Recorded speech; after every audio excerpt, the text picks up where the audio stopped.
সিলেটবাসী আপনারা সকলে কেমন আছেন? আমাদেরকে ভালো রেখেছেন কে?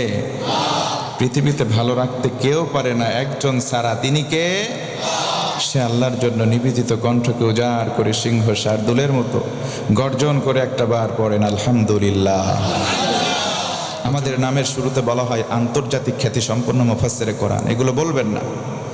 বাংলার জমিনে যদি কেউ আন্তর্জাতিক খ্যাতি সম্পন্ন মুফাসসিরে কোরআন থেকেই থাকতো, আমাদের মতো চুনোপুটি কেউ নয়, একমাত্র আল্লামা দেলাওয়ার হোসেন সাঈদী। কথা বলেন ঠিক কিনা? আন্তর্জাতিক খ্যাতি সম্পন্ন মুফাসসিরে কোরআন যেন তেন কোনো বিষয় নয়। আমরা হাতে গোনা মাত্র কয়েকটা দেশে সফর করেছি, আর তিনি বাংলাদেশের প্রায় 50, বাংলাদেশ নয় গোটা বিশ্বের প্রায় 50টা দেশের বেশি দেশে তিনি সফর করেছেন কোরআনের দাওয়াত নিয়ে। তা আন্তর্জাতিক খ্যাতি সম্পন্ন মুফাসসিরে কোরআন যদি কেউ হয়েই থাকে, আর কেউ নয় আমাদের কোরআনের বুলবুলি পাখি। কথা বলেন ঠিক কিনা? এই পর্যায়ে জানতে চাচ্ছি, আমার ভাষা বুঝতে কি অসুবিধা হচ্ছে? আপনাদের ভাষা মাশাআল্লাহ অনেক সুন্দর। আপনারা যখন কথা বলেন আঞ্চলিক ভাষায়, আমি বুঝতে পারি না, একটু কষ্ট হয়। আপনারা কেমন আছেন এটারে আপনারা কি বলেন? আপনি কিলা আছেন? ভালো আছেননি? জিও, মাশাআল্লাহ, আল্লাহু আকবার। এই যে ভাষার মধ্যে বৈচিত্র্যময়, এই যে ভিন্নতা, এটাই আল্লাহ পাকের সৃষ্টির নৈপুণ্য, কৌশলী আল্লাহ পাকের সৌন্দর্য। পড়েন সুবহানাল্লাহ। একটি কিতাব থেকে কথা শুনবো, একটু সিংহ শার্দুলের মতো উঁচু গলায় বলেন, আমার হাতে যে গ্রন্থটা রয়েছে এটার নাম কি? আর রহমান আল্লামাল। দয়ালু আল্লাহ, তিনি দয়ার ধারাবাহিকতায় এই কোরআনটা দিয়েছেন। থেকে কেউ যদি একটা হরফ পড়ে, বিনিময়ে কমপক্ষে 10টা নেকি তার আমল নামায় লেখা হয়। যালিকাল কিতাব লা রাইবা ফি হুদাল লিল মুত্তাকিন। This is the book, there is no doubt in it. It's a divine book from Almighty Allah to His Messenger Muhammad sallallahu, for the every single mankind of the world. এটা এমন একটা বই যে বইয়ের মধ্যে কোনো সন্দেহ নাই। সুবহানাল্লাহ। নবী মুহাম্মদ সাল্লাল্লাহু আলাইহি ওয়াসাল্লামের প্রতি আল্লাহ তাআলা কোরআনটা নাজিল করেছেন।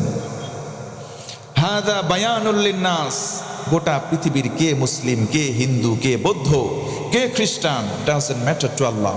আল্লাহ বলেন আমার কাছে এটা কোনো মুখ্য বিষয় নয়।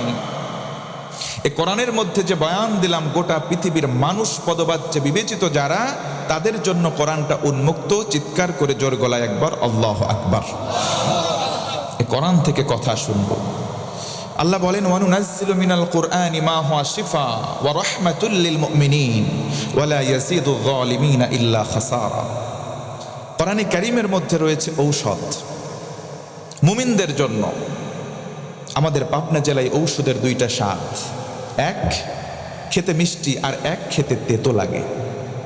মিষ্টি ঔষধ বারবার খেলেও তেতো ঔষধ সবাই অ্যাভয়েড করে। কোরআনের মধ্যে কিছু নির্দেশনা আছে, আদেশ আছে, মানার ক্ষেত্রে তেতো লাগে, কড়া লাগে। কিছু আছে মিষ্টি লাগে, মিষ্টিগুলো যদি মেনে নেই, তেতোগুলো যদি ছেড়ে দেই, রোগ ভালো হবে কি ভাই? আওয়াজ দেন, ভালো হবে? এজন্য মুসলমানদের খাসলাত হচ্ছে সামি'না ওয়া আতা'না। প্রেসক্রিপশনে যা কিছু দেখবো, শুনবো, সঙ্গে সঙ্গে মেনে নেব ইনশাআল্লাহ। তেলাওয়াত করেছি সূরা কাহাফ থেকে। সূরার নামটা বলেন তো কি? সূরা কাহাফ। প্রথম আয়াতে কারিমা তেলাওয়াত করেছি, সেখান থেকে অল্প কিছু সময় কথা শোনানোর চেষ্টা করব। আল্লাহর কাছে তৌফিক কামনা করছি, আল্লাহ তাআলা যেন উপকারী ইলম এবং আমলিয়াত কথাগুলো আমার এই জবান থেকে বের করে দেয়। পড়েন আমিন। আল্লাহ তাআলা বলেন আলহামদুলিল্লাহিল্লাযী আনজালা আলা আবদিহিল কিতাব ওয়া লাম ইয়াজআল লাহু ইওয়াজা। একবার পড়েন সুবহানাল্লাহ। সমস্ত প্রশংসার মালিক কেন? আল্লাহ বলেন আমি একটা কিতাব নাজিল করলাম আমার বান্দার প্রতি। বান্দার নাম হলো মুহাম্মাদুর রাসূলুল্লাহ সাল্লাল্লাহু আলাইহি ওয়াসাল্লাম। যে বইটার মধ্যে ওয়ালাম ইয়াজআল লাহু ইওয়াজা, কোনো রকম বক্রতা নাই, সংকীর্ণতা নাই, কোনো রকম গোপন কথা নাই। কোরআনে যা কিছু আছে সব কিছু খুললাম খোলা, একেবারে উন্মুক্ত। জোরে বলুন আরেকবার সুবহানাল্লাহ। আমার বন্ধুগণ গভীর মনোযোগ বাড়িয়ে দেন। আল্লাহ রাব্বুল আলামিন সুন্দর করে বলেন, ও পৃথিবীর গোলাম, সমস্ত প্রশংসার মালিক দুনিয়ার কেউ নয়, আমি একমাত্র আল্লাহ। বলেন আলহামদুলিল্লাহ। আল্লাহ রাব্বুল আলামিন বলেন, লাহুল হামদু ফিল উলা ওয়াল আখিরাহ ওয়া লাহুল হুকমু ওয়া ইলাইহি তুরজাউন।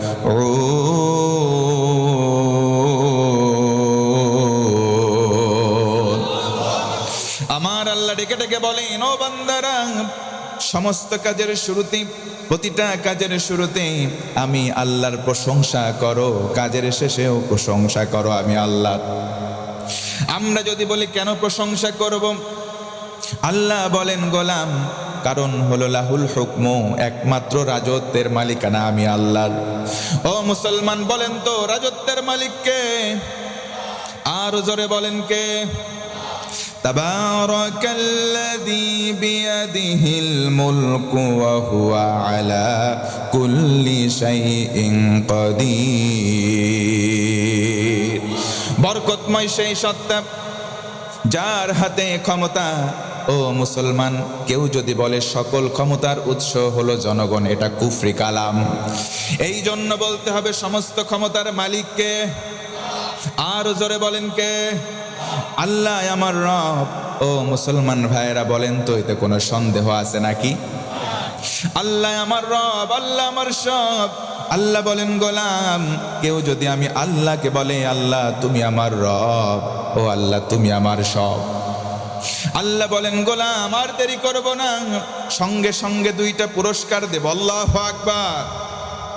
আল্লাহ রাব্বুল আলামিন বলেন, ইন্নাল্লাযীনা ক্বালু রাব্বুনাল্লাহু সুম্মা ইসতাকামু তাতানাজ্জালু আলাইহিমুল মালাইকা আল্লা তাখাফু ওয়া লা তাহজানু ওয়া আবশিরু বিল জান্নাতিল্লাতী কুনতুম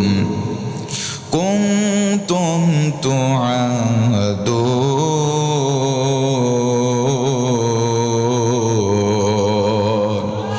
আর জোরে বলতে হবে আল্লাহু আকবার। আল্লাহ রাব্বুল আলামিন বলেন, ও গোলাম, নিশ্চয় যারা বলবে আল্লাহ আমার রব, আল্লাহ তুমি আমার সব, আল্লাহ বলেন কথা বলে যদি টিকে থাকতে পারো, সুম্মা ইসতাকামু, অটল থাকতে পারো, অবিচল থাকতে পারো, আর যদি হেলে না পড়ো, আমি আল্লাহ দুইটা পুরস্কার দেব। এক নম্বর পুরস্কার, তুমি যেদিন মারা যাবা। ও মুসলমান ভাইরা, বলেন তো আমাদের মরতে হবে, কোনো সন্দেহ আছে নাকি? আল্লাহ রাব্বুল আলামিন বলেন, ইযা জাআ আজালুহুম লা ইস্তাখিরুনা সাআতান ওয়া লা ইস্তাকদিমুন।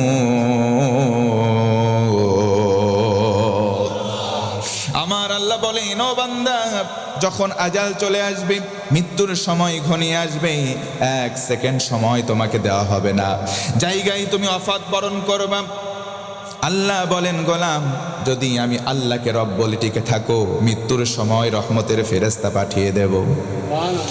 ওই ফেরেশতারা এসে বলবে, ও আল্লাহর বান্দা, লা তাখাফু ওয়া লা তাহজানু, কোনো চিন্তা নাই, কোনো ভয় নাই, ওয়া আবশিরু বিল জান্নাহ, জান্নাতের শুভ সংবাদ গ্রহণ করো। বান্দা যদি বলে, ফেরেশতা বলতো কোন জান্নাত, ফেরেশতা সুন্দর করে বলে দেবে ওই জান্নাত আল্লাতী কুনতুম তুআদুন, ওই জান্নাত যেই জান্নাতের ওয়াদা তোমাদের রব ওই যে আলমে আরওয়াহা, রূহের জগতে করলেন, ওই জান্নাতের সংবাদ লও। তার মানে সব সময় প্রশংসা করতে হবে কার? আর জোরে বলেন কার? আল্লাহর প্রশংসা বাদে দুনিয়াতে আজকে মানুষের প্রশংসা আছে না নাই? অমুক নেতার চরিত্র ফুলের চাইতে পবিত্র, স্লোগান দিতে দিতে শেষে যায় এক প্যাকেট বিড়ি আর এক কাপ চা। কথা বলেন ঠিক কিনা? নেতার চরিত্র ভালো না, নিজের চরিত্র ভালো না, ওই নেতাই আবার যখন নেতৃত্বের স্থানীয় বসে চারিত্রিক সনদ দেয়, ওর নিজেরই চরিত্রের কোনো ঠিক নাই। কথা বলেন ঠিক কিনা? মুসলমান মনে রাখবেন,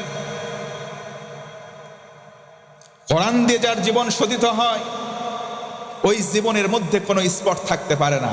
আওয়াজ দেন, কথা ঠিক কিনা?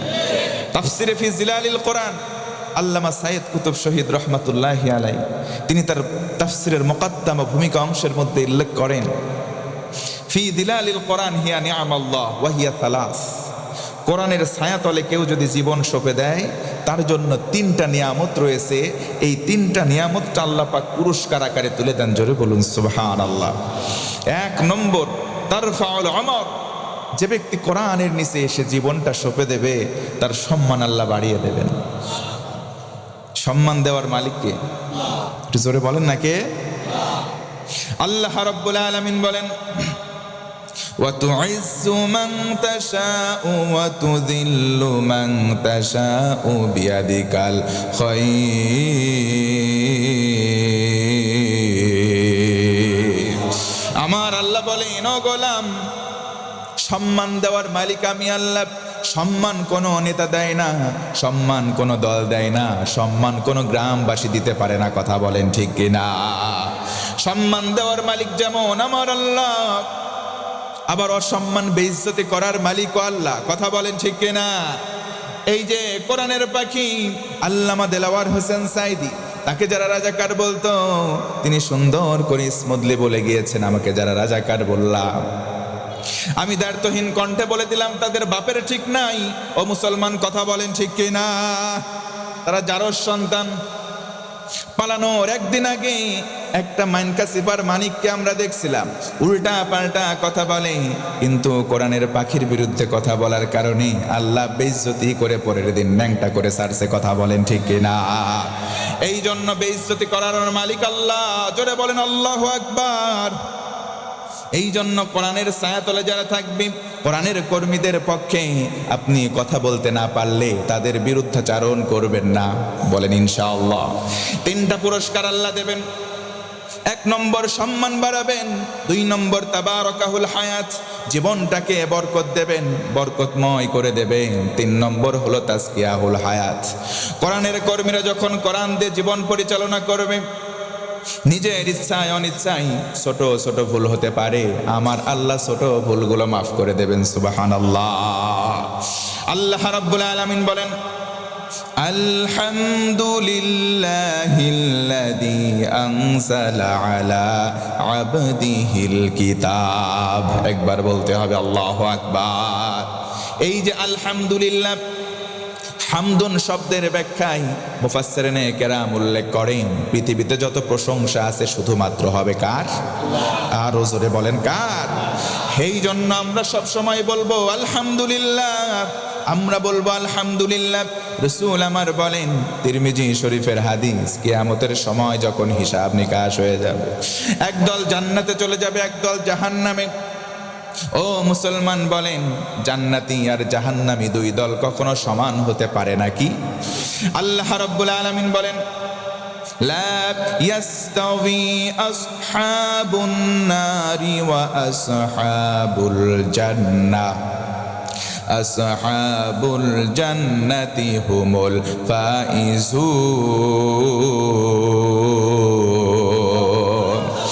আমার আল্লাহ বলেন, ও গোলাম, জান্নাতি আর জাহান্নামী 2 দল সমান নয়। জান্নাতি হবে যারা চূড়ান্ত সফল হবে তারা। পড়েন সুবহানাল্লাহ। নবীজি আমার বলেন, জান্নাতি একদল, জাহান্নামী একদল। আল্লাহু আকবার। এই যে মানুষগুলো জান্নাতে গেল, জান্নাতে যাওয়ার পর কাতারের সংখ্যা হবে 120 খানা। মানুষের ক্লাসিফিকেশন হয়ে যাবে 120 খানা। রাসূল আমার বলেন, আলা সাইরিল উমাম, সমস্ত নবীদের মধ্য থেকে 80 খানা কাতার পাবে আমার উম্মত। বাকি থাকে 40টা কাতার। সমস্ত নবীর উম্মত সেই বাকি 40টা কাতার পাবে। খুশি হয়ে বলেন না সুবহানাল্লাহ। 120টা কাতারের মধ্যে 80টা কাতার পাবো আমরা। সামনের একটা ভিআইপি লাইন, আল্লাহ রাসূল বলেন, ওই যে প্রথম লাইনে স্থান পাবে কারা? আল্লাযীনা ইয়াহমাদুনাল্লাহা ফিস সাররাই ওয়াদ দাররা, যারা সুখে দুঃখে জমিনে চলার সময় বেশি বেশি প্রশংসা করত। আল্লাহ রাসূল বলেন তারা জান্নাতের প্রথম কাতার পাবে। পড়েন সুবহানাল্লাহ। এই জন্য আয়াতে কারিমার প্রথম শব্দ প্রশংসার শব্দ। সব সময় প্রশংসা করব। ও ভাইয়েরা, একবার আওয়াজ করে বলেন তো আলহামদুলিল্লাহ। এই প্রশংসা করলাম কার? আল্লাহ বলেন, ও গোলাম, আমি আল্লাহর প্রতি ঈমান আনো, আমি আল্লাহকে বিশ্বাস করো, আমি আল্লাহর প্রশংসা করো, আমি আল্লাহ তোমার জন্য নিবেদিত হয়ে যাব। পড়েন সুবহানাল্লাহ। আল্লাহু ওয়ালিয়ুল্লাযীনা আমানু ইউখরিজুহুম মিনায-যুলুমাতি ইলান-নূর।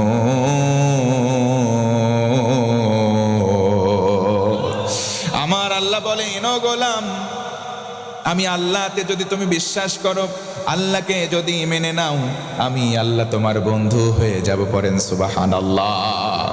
আল্লাহ যদি কারো বন্ধু হয়ে যান, অন্ধকারে আর রাখেন না, আলোর পথের দিশা দেখিয়ে দেন। আল্লাহু আকবার। কেউ যদি আল্লাহর প্রশংসা করে, আল্লাহর প্রতি ঈমান আনে, কেমন করে আল্লাহ বান্দার সঙ্গী হয়ে যান, একটা মিসাল দিয়ে বোঝানোর চেষ্টা করি। নবীজির জামানায় নবীজির সাহাবারা ঈমান আনার পরে নবীজির কাছে কাছে থাকতেন। একজন কাছের সাহাবী, নাম হলো হযরতে আবু বকর সিদ্দিক রাদিয়াল্লাহু আনহু। নাম শুনেছেন? হযরতে আবু বকর সিদ্দিক রাদিয়াল্লাহু তাআলা আনহু ইসলামটা কবুল করলেন, সমুদয় সম্পদ একত্রিত করলেন, রসুলের কদম মোবারকে নিলেন, রসুলের কদম মোবারকে ইসলামের জন্য সমস্ত সম্পদ দান করলেন। সুবহানাল্লাহ। হযরতে আবু বকর রাস্তা দিয়ে বের হয়, কর্মসংস্থানে যান, কাজ করেন, দিন এনে দিন খায়। আল্লাহর রসুল বলেন, ও আমার উম্মত, ও আমার উম্মত, আল কাসিবু হাবিবুল্লাহ, যারা কাজ করে খায় তারা দুনিয়ার কোনো বন্ধু পায় নাই, তাদের বন্ধু হলেন আমার আল্লাহ। পড়েন সুবহানাল্লাহ। হযরতে আবু বকর একদিন বাড়ি থেকে বের হন, একজন ইহুদি পেছন দিক থেকে এসে বলে, আবু বকর দাঁড়াও। আবু বকর দাঁড়ালেন, ডেকে বলে, আবু বকর, তুই বেটা ফকিরের বাচ্চা। ফকির। জোরে কর নাউজুবিল্লাহ। আবু বকর রাগ করে নাই, মুস্কি একটা হাসি দিলেন, সেখান থেকে চলে গেলেন। আবার দ্বিতীয় দিন যখন আবু বকর বের হয়, আবার ইহুদি পেছন দিক থেকে এসে ডেকে বল, হে আবু বকর দাঁড়া, আংতা ফকির, তুই হলে ফকির, ও আবু কা ফকির, তোর বাবাও ফকির, ও জাদ্দু কা ফকির, তোর দাদাও ফকির। আবু বকর মুস্কি হাসে। জোরে বলুন আল্লাহু আকবার। আবু বকর রাগ করেন নাই, আবু বকর চলে যায় আরেকবার আল্লাহু আকবার। মুসলমানদের খাসলাত হলো এমন, কেউ যদি না বুঝে আমারে গালি দেয়, আমরা পাল্টা গালি দেব। দেন, গালি দেন। কেউ একজন না বুঝে আপনারে আমারে গালি দিল, পাল্টা গালি মুসলমান হয়ে দেওয়া যাবে?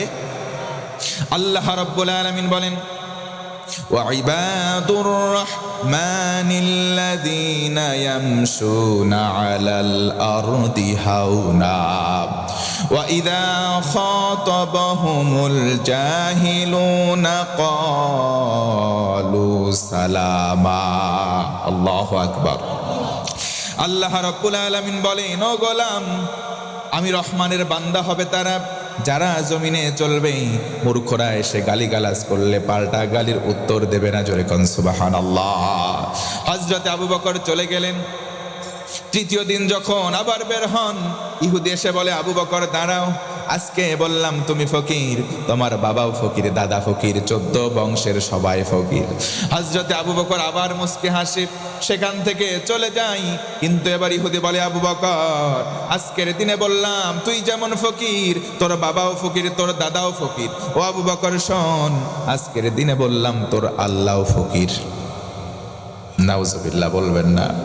হযরতে আবু বকর আর হাসি দেয় না, ইহুদির দিকে পাল্টা তাকালেন, বাম হাত উঁচু করলেন, কলারটা চেপে ধরলেন, আর ডান হাত উঁচু করলেন, একটা চপেটাঘাত করেছে, জায়গায় ইহুদি অজ্ঞান। মুসলমান জোরে বলেন আল্লাহু আকবার। মুসলমান কাউকে শুরুতে ধরে না, কিন্তু যখন ধরে বাপ বলে ডাকবা, আব্বা বলে ডাকবা, মুসলমান টাইম দেয় না। কথা বলেন ঠিক কিনা? হযরতে আবু বকর কিছুই বলেন নাই, 3 দিন সহ্য করেছেন, নিজেরে গালি দিয়েছেন।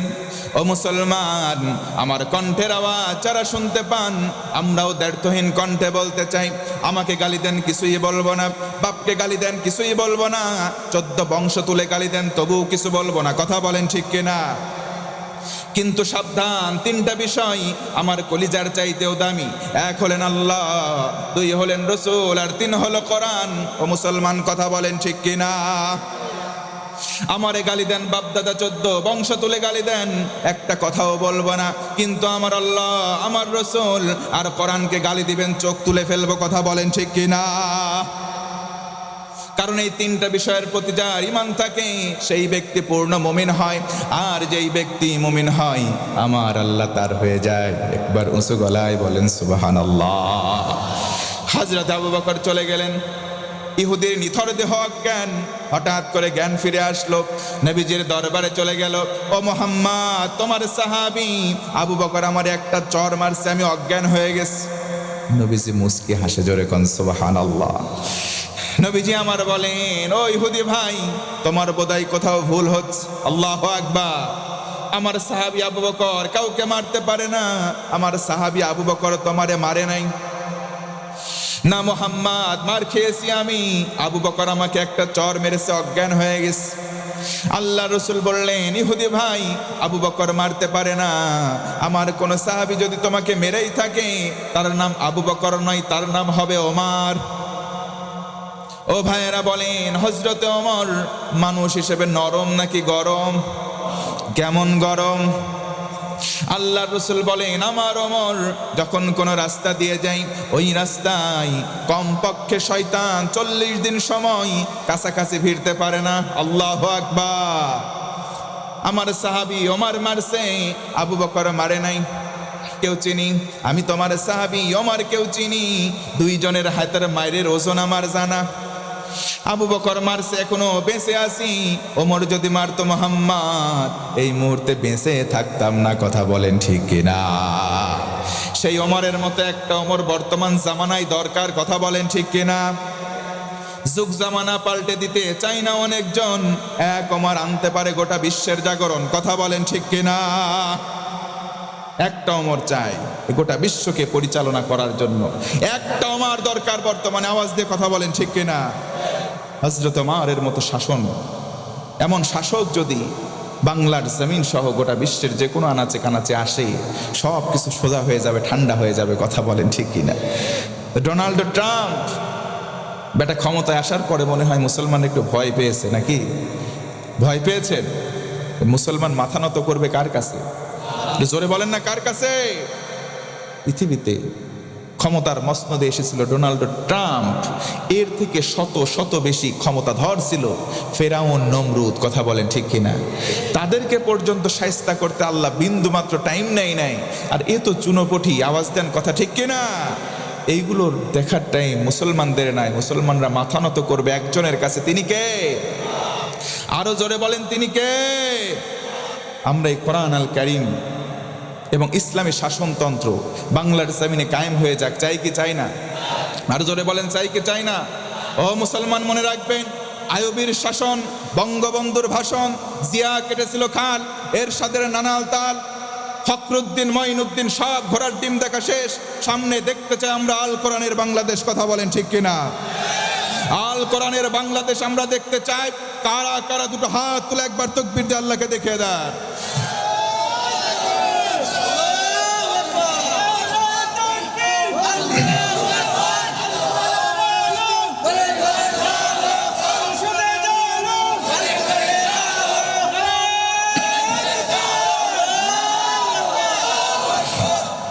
মাশাআল্লাহ, হাত নামান। আল্লাহ পাক আমাদের এই তাকবীরগুলোকে, আকাঙ্ক্ষাগুলোকে যেন কবুল করে নেয়, পড়ে না আমিন। এ পর্যায়ে জানতে চাচ্ছি, ভাই, এতটুকুন সময় পর্যন্ত যে কথা বললাম, আমার উপরে কি আপনাদের রাগ হচ্ছে? কথা বুঝতে কি অসুবিধা হচ্ছে? ছোট্ট একটি আয়াতে কারিমা তেলাওয়াত করেছি। আমি আব্দুল করিম আরবি আবার উল্টো পাল্টা কথা বলতে পছন্দ করি না। সরাসরি একটা গাইডলাইন যেহেতু আমাদের সামনে আসে, এখান থেকে কথা বললে কি কোনো সমস্যা হবে? তাহলে এই অথেন্টিক বই থাকার পরেও অন্য জায়গা থেকে কথা বলার সময় আমাদের দেওয়া চলবে না। কথা বলেন ঠিক কিনা? তিরমিজি শরীফের হাদিস, রাসূল আমার বলেন, মান ক্বালা বিহি সাদাকা, যে ব্যক্তি কোরআন থেকে কথা বলে সে সত্যবাদী। সুবহানাল্লাহ বলবেন না? ওয়ামান হাকামা বিহি আদালা, কোরআন থেকে যারা বিচার করবে তারা ন্যায় বিচারক। ওয়ামান আমিলা বিহি অজিরা, নবীজি বলেন কোরআনের আমল যারা করবে তাদেরকে আল্লাহ কোনো মাধ্যম বাদে নিজ কুদরতে হাতে পুরস্কার দেবেন। নবীজি অন্য হাদিসে বলেন, আল কোরআন হুজ্জাতুল লাকা ওয়া আলাইক, এই কোরআন তোমার পক্ষে না হয় বিপক্ষে কাল কিয়ামতের দিন সাক্ষী দেবে। সুবহানাল্লাহ পড়েন। মান দাআ ইলাইহি হাদা, কোরআনের দিকে যারা মানুষদেরকে ডাকে তাদেরকে আল্লাহ হেদায়েতের উপর অটল রাখেন। ফাকাদ হুদিয়া ইলা সিরাতিন মুস্তাকিম, এই কোরআনের আহ্বানে যে ব্যক্তি সাড়া দেবে, বলবে আমি কোরআন পড়ব, কোরআন বুঝবো আর কোরআন দিয়ে জীবন গড়ব, আল্লাহর হাবিব বলেন ওই ব্যক্তিদেরকে আমার আল্লাহ সিরাতে মুস্তাকিম দান করবেন। সুবহানাল্লাহ। সিরাতে মুস্তাকিম আমরা সবাই চাই। প্রত্যেক দৈনন্দিন জীবনে 5 ওয়াক্ত নামাজে প্রতি রাকাতে আমরা পড়ি ইহদিনাস সিরাতাল, জোরে বলেন ইহদিনাস সিরাতাল। অনেক যুবক আছে নামাজ পড়ে না, মোবাইল নিয়ে বসে আছে, টিপ টিপ টিপ টিপ টিপ টিপ, মার মার পাবজি আর ফ্রি ফায়ার গেম খেলে, আছে না নাই? জোরে বলেন আছে না নাই? রাস্তাঘাটে বসে আছে, অমক করতেছে তমক করতেছে, কানের মধ্যে তার ঢুকায় আছে, রাস্তায় দাঁড়িয়ে আছে, ঢুকে কোনটা খাম্বা কোনটা মানুষ বোঝাই যায় না।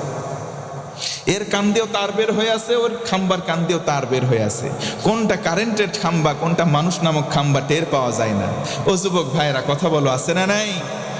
আজকে তো যুবকদের আমাদের কাছে ফোন করে বলে, হুজুর আমরা কি করব, শীত চলে যাচ্ছে, মাগার বাড়ি থেকে বিয়ে দেয় না, শীত চলে যাচ্ছে বিয়ে দেয় না, 500 টাকা দিন ইনকাম করি, বিয়ের প্রস্তাব দিলাম, বলে সরকারি চাকরি নাই বেটা তোর বিয়ে নাই। আছে না নাই? একটু আওয়াজ দেন, আছে না নাই?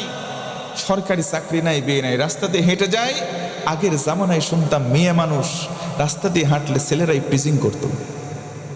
আর বর্তমান 2025 সাল, ডিজিটালাইজেশন এতটা উন্নয়ন সাধন করছে, এখন রাস্তা দিয়ে একটা পুরুষ হেঁটে যাওয়ার সময় মেয়ে 3টা 4টা থাকলে ওরাই প্রিজিং করে ছেলেকে কাট করে ফেলে। কথা বলেন ঠিক কিনা? মেয়েরা বলে ছেলে বেশি ভাব নেবেন না, হাতটা ধরো না, কেন চোখের ভাষা বোঝো না। এরাও চালাক হয়ে গেছে, পিছন দিক থেকে চেয়ে বলে তুই চেয়ে থাকিস কেন, কি কবি ক, তুই কইলেই তো আমি কব। পেছন থেকে বলতেছ হ ওরা সব পারে, দেখছেন? এই জন্য তো এদের বিয়ে হচ্ছে না। সরকারি চাকরি নাই আর বিয়ে নাই। বিয়ে আছে কোথায়? সরকারি চাকরি আছে যেথায়। সরকারি চাকরি করে একটা লোক, 50 ঊর্ধ্ব যার বয়স, 3টা বউ চলে গেছে বা মারা গেছে, 16 অথবা 18 বছর বয়সী তরুণী একটা রমণীকে বিয়ের প্রস্তাব দেওয়া হলো। মেয়েও রাজি হয়ে যায়, মেয়ের মাও রাজি হয়, মেয়ের খালা ফুফু 14 গোষ্ঠী রাজি হয়ে যায়, বিয়ে হয়ে যাচ্ছে। একটা অনুমতি চাই, একটু কথা বলবো, গোপন কথা, অনুমতি দেওয়া যাবে? কিছু মনে নেবেন না। 50 ঊর্ধ্ব যার বয়স একটা তরুণী রমণীর সঙ্গে বিয়ে হলো। আরে ভাই 50 বছর যার বয়স হয়ে গেছে, আমি আমার ভাষায় বলি তার ব্যাটারি তো অর্ধেক এমনি ডাউন। কথা বলেন ঠিক কিনা? কিছুদিন যখন অতিবাহিত হয়, চার্জার দিলেও আর চার্জ ওঠে না, মানে ব্যাটারি ফুল ডাউন। কথাটা শুনতে তিক্ত লাগলেও কথা বাস্তব এবং সত্য। ঠিক ওই সময় ওই তরুণী রমণী মেয়েটা, 16 বা 18-র যে তরুণী রমণী মেয়েটা, তার যে চাহিদা আছে, এই চাহিদা মেটানোর জন্য বর্তমানে পরকীয়া প্রেমে সে লিপ্ত হচ্ছে। রাসূল আমার এই জন্য বলেন আর দাইয়ুস, দাইয়ুস শব্দটা মুজাক্কার, পুলিঙ্গ। দাইয়ুস কোনো মেয়ে মানুষ নয়, দাইয়ুস হবে তারা, মেয়ের বাপ হবে যারা, মেয়ের ভাই হবে যারা। আপনি মেয়ের গার্জিয়ান, আপনি বাবা, আপনি সরকারি চাকরি থেকে বিয়ে দিলেন, মেয়ের চরিত্র যদি সেখানে হেফাজত না হয়, মেয়ে যদি পরকীয়া প্রেমে লিপ্ত হয়, যেই গোনা কামাই করলো তার পার্সেন্টেজ সমান হারে আপনিও পাবেন। কথা বলেন ঠিক কিনা? এজন্য সরকারি চাকরিজীবী নয়, আপনি বাবা, আপনি বড় ভাই, আপনার বোন আপনার কন্যাকে পাত্রস্থ করবেন, আমি আপনাকে ফর্মুলা বলে দিয়ে দিতে চাই। আপনি প্রত্যুষে সকালবেলা শীতের দিনে উঠবেন ফজরের ওয়াক্তে, স্থানীয় মসজিদে চলে যান, সামনের কাতারে যেই যুবক দাঁড়িয়ে নামাজ আদায় করবে, আপনি তাদের ভেতর থেকে একজনকে বাছাই করেন, আপনার কন্যাকে তার হাতে তুলে দেন। যেই ছেলেটা, যেই যুবকটা শীতের রাতকে উপেক্ষা করে আল্লাহর আমানত রক্ষা করতে পারে, আপনার মেয়ে নামক আমানতকেও সে রক্ষা করতে পারবে। কথা বলেন ঠিক কিনা? এজন্য উল্টা জায়গায় না দিয়ে, টাকার পেছনে না দৌড়িয়ে আপনি দৌড়ান তাকওয়াবান সলিড অন্তরের একটা যুবকের পেছনে। মেয়েকে দেবেন, মেয়েও জান্নাতি, জামাইও জান্নাতি। কথা বলেন ঠিক কিনা? আজকে হিতে বিপরীত সব কিছু হচ্ছে। সব কিছু হিতে বিপরীত হচ্ছে। আর এই বিপরীত যেই স্রোত, এই স্রোত থেকে দাঁড়িয়ে সোজা পথে আসার দরকার। বলেন তো আছে না নাই? এর জোরে বলেন আছে না নাই? এ পর্যায়ে একটু কষ্ট দিতে চাই, মেহেরবানি করে সবাই দুটো হাত একটু উঁচু করেন। আমি বলবো লিল্লাহে তাকবীর, আপনারা মুষ্টিবদ্ধ হাতকে দিয়ে উঁচু করে বলবেন আল্লাহু আকবার। লিল্লাহে তাকবীর। হাত কারো নাক ফাটাবেন না, উঁচুতে তুলবেন। লিল্লাহে তাকবীর। আল কোরআনের আলো। সারা জীবন ঘরে ঘরে জ্বালায় ভাই কোনো লাভ হয় নাই, একটা বার জায়গা মতো জ্বালাতে চাই। লিল্লাহে তাকবীর। আল কোরআনের আলো, আল হাদিসের আলো। নারে তাকবীর। হাত নামান। কষ্ট দিলাম কি ভাই? কষ্ট হয়ে গেল? তাহলে বলেন প্রশংসা করব সব সময় কার? আলহামদুলিল্লাহিল্লাযী আনজালা আলা আবদিহিল কিতাব ওয়া লাম ইয়াজআল লাহু ইওয়াজা। হামদুন শব্দের ব্যাখ্যায় আছে। কষ্ট হচ্ছে কি ভাই? তাহলে আল্লাহর প্রশংসা জ্ঞাপন করে যে ব্যক্তি তার প্রতি ঈমান এনে সম্পর্কটা নিগুড় এবং প্রগাঢ় করে, আল্লাহ তার হয়ে যায়। সুবহানাল্লাহ পড়ে। আমি মিসালটা দিতে কি একটা ঘটনা টানছি। আল্লাহ রাসূল দাঁড়িয়ে আছেন, সামনে ইহুদি দাঁড়ানো, ডেকে বলে মুহাম্মদ তোমার সাহাবী আবু বকর আমার একটা মারছে, মনে আছে আপনাদের? হযরত আবু বকর মারছে, ওমর মারে নাই। বিশ্বাস না হয় আবু বকরকে ডেকে আনো। রাসূল আমার পাঠালেন, যাও যাও আবু বকরকে ডেকে আনো। আবু বকরকে ডেকে আনা হলো। আবু বকর বলো তো ইহুদি দাঁড়ানো, তুমি একটা মারছো নাকি? নাম ইয়া রাসূলুল্লাহ, একটা আঘাত করেছি, আমার জন্য করি নাই, আল্লাহরে ফকির বলে গালি দিয়েছে এই জন্য মেরেছে। রাসূল আমার বললেন, ও ইহুদি ভাই তুমি কি জানো না আল্লাহ ফকির হতে পারে না? ওয়া আনতুমুল ফুকারা ইলাল্লাহ, আল্লাহ বলেন দুনিয়ার সবাই ফকির, একমাত্র গনি একমাত্র ধনী। ও মুসলমান একটু আওয়াজ করে বলেন তো কে? আমার রাসূল বলেন, ও ইহুদি ভাই আল্লাহ হলেন ধনী, আল্লাহ হলেন গনি, আমরা সবাই ফকির, আল্লাহরে কেন তুমি ফকির বলে গালি দিতে গেলা? ইহুদি জায়গায় দাঁড়িয়ে বলে, ও মুহাম্মদ আবু বকর মিথ্যাবাদী। ও মুসলমান বলেন তো আবু বকর মিথ্যা বলতে পারে? আরো জোরে বলেন পারে? আবু বকর মিথ্যা বলতে পারেন না, কারণ তার নাম শুধু আবু বকর নয়, তার নাম আবু বকর সিদ্দিক। আবু বকর মিথ্যা বলেন না। এবার ইহুদি ডেকে বলে, মুহাম্মদ সাহাবী তোমার মিথ্যাবাদী। আবু বকর তুমি নাকি মেরেছো? হ্যাঁ মেরেছি, একটা মেরেছি। আল্লাহকে ফকির বলেছে, সহ্য করি নাই। আমি আমার কলিজার চাইতে আল্লাহ রাসূল আর কোরআনকে ভালোবাসি, আমরাও ভালোবাসি, কথা বলেন ঠিক কিনা? একটা মেরেছি ইয়া রাসূলুল্লাহ, যদি দোষ হয় শাস্তি দেন, শাস্তি মাথা পেতে নেব। রাসূল আমার বললেন কোরআন দিয়ে বিচার হবে। আবু বকর এখানে দাঁড়াও, ইহুদি ভাই তুমিও দাঁড়াও, কোরআন দিয়ে বিচার করব। আবু বকর তুমি স্বীকার করেছো একটা আঘাত করলে আর কোনো সাক্ষী লাগবে না, কিন্তু ইহুদি এখনো স্বীকার করে না, আল্লাহকে গালি দিয়েছে। অতএব আবু বকর তুমি একটা সাক্ষী নিয়ে আসো তোমার পক্ষে। আবু বকর ডেকে বলে, ইয়া রাসূলুল্লাহ আমরা দুইজন বাদে আর তৃতীয় কোনো মানুষ ছিল না, আমার পক্ষে কোনো সাক্ষী নাই, অতএব আপনি আপনার অনুযায়ী আপনার কোরআন অনুযায়ী বিচার করেন। রাসূল আমার কিসাসের বিধান করে দিলেন। একটা চর মেরেছো, সাক্ষী আনতে পারো নাই, সোজা হয়ে দাঁড়াও, একটা চর খাওয়া লাগবে। আল্লাহু আকবার। অন্যান্য সাহাবায়ে কেরামের মন খারাপ হয়ে গেল। আবু বকর অপরাধ করেন নাই, না করেও একটা চর খাবে। আবু বকরের চোখটা বন্ধ হয়ে গেল। মস্তক অবনত চিত্তে আবু বকর রাদিয়াল্লাহু আনহু দাঁড়িয়ে চোখ দিয়ে দরদর করে পানি পড়ে। আল্লাহকে ডেকে বলে, আল্লাহ কোনো অপরাধ করি নাই, তোমার ভালোবাসা জাগ্রত হয়েছে, বিবেকটা নাড়া দিয়েছে, তোমার মহাব্বতে একটা মেরেছে। ও আল্লাহ আমি তো দুনিয়ার কোনো স্বার্থে মারি নাই, দুনিয়ার সময় এমন, আমি সাময়িক সময় অপমানিত হচ্ছি, তোমার কাছে বিচার দিলাম, সঠিক বিচার চাই। কোন সুবহানাল্লাহ। আবু বকর দাঁড়িয়ে রইলেন, চক্ষু বন্ধ, মস্তক অবনত, ইহুদির মুখের মধ্যে হাসি। এক চর দুই চর মারবে, এক ধাপ দুই ধাপ আগাই, হাত উঁচু করেছে, আমার আল্লাহ আরশে আজিমে বসে নাই। ডেকে বলে, ও জিবরিল তাড়াতাড়ি যাও, তাড়াতাড়ি আমার হাবিবের কাছে যাও, আবু বকরের শাস্তিটা দ্রুত বন্ধ করো। জোরে আল্লাহু আকবার।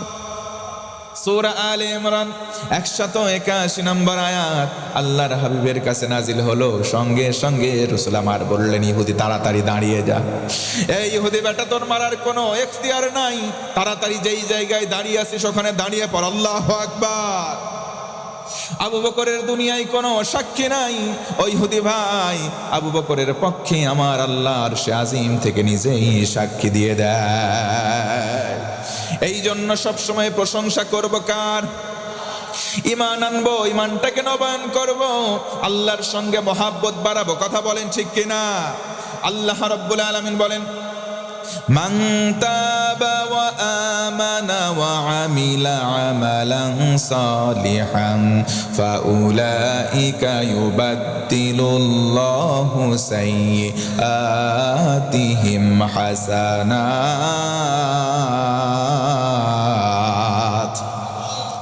আমার আল্লাহ বলেন, ও গোলাম, যদি তওবার মতো তওবা করো আর যদি ঈমানটাকে মজবুত করতে পারো, আমি আল্লাহ বললাম তোমার পিছনের জীবনের গুনাহগুলোকে নেকি বানিয়ে দেব। আর জোরে একবার সুবহানাল্লাহ। এই জন্য আমরা ঈমানের পাশাপাশি প্রশংসাও করব। এখন যদি বলি আল্লাহ কেন প্রশংসা করব? আল্লাহ বলেন, আমার বান্দার প্রতি আমি কিতাব নাজিল করলাম, এই কিতাবের মধ্যে কোনো আড়ষ্টতা নাই। এবার আসেন মুসলমান, ইওয়াজা শব্দের ব্যাখ্যার দিকে যায়। আল্লাহ বলেন কোনো রকম গোপনীয়তা নাই, গোপনীয়তা মুক্ত একটা কিতাব যিনি নাজিল করলেন, ও মুসলমান বলেন সেই সত্তাটার নাম কি? আরো জোরে বলেন, আরো একবার বলেন। আল্লাহর নাম নিতে কি ভয় হয়? এ মুসলমান ভয় হয়? ভয় করা যাবে না। পৃথিবীতে একমাত্র আল্লাহর নাম একটু সাহসিকতার সঙ্গে নেন। আল্লাহর নাম নিলে কাফেরদের কলিজার ভিতরে থরথরে কাঁপুনি শুরু হয়ে যায়। কথা বলে ঠিকই না? জন্য আল্লাহর নাম নিতে কোনো ভয় নয়, কোনো ডাউট নাই, কোনো সংশয় নয়। আল্লাহর নাম নেব সিংহর শার্দুলের মতো আওয়াজ দিয়ে বলেন আল্লাহু আকবার। আল্লাহ বলেন, ওয়ালাম ইয়াজআল লাহু ইওয়াজা, আমার বান্দার প্রতি এমন একটা কিতাব দিলাম যার মধ্যে কোনো আড়ষ্টতা নাই। ইওয়াজা শব্দের তাফসীর করতে গিয়ে দেখলাম প্রধানত 10 কারণে এই কোরআনের মধ্যে কোনো গোপনীয়তা বক্রতা নাই। জোরে বলুন সুবহানাল্লাহ। কয়টা কারণ? আরো জোরে বলেন। আপনাদের যদি পাওয়ার না থাকে আমি আলোচনা শেষ করে দেব। আওয়াজ আছে? শীত তো মোটামুটি বেশি নাই, কম আছে। 10টা কারণ একটু বলে শেষ করি আজকে। কোন 10 কারণে কোরআন স্পষ্ট জানার দরকার আছে না ভাই? কোরআন স্পষ্ট বিধান, এতে কোনো ডাউট নেই। আবু দাউদের বর্ণনা, নবীজি বলেন, কোরআনে কেউ যদি সন্দেহ করে সেই ব্যক্তি কুফর করলো, সে বেঈমান হয়ে গেল। নাউজুবিল্লাহ। এই কোরআনটা স্পষ্ট প্রধানত 10 কারণে। আমি সংক্ষেপে করে বলি। 1 নম্বর কারণ, এই কোরআন পড়লে সওয়াব হয়। জোরে বলুন সুবহানাল্লাহ।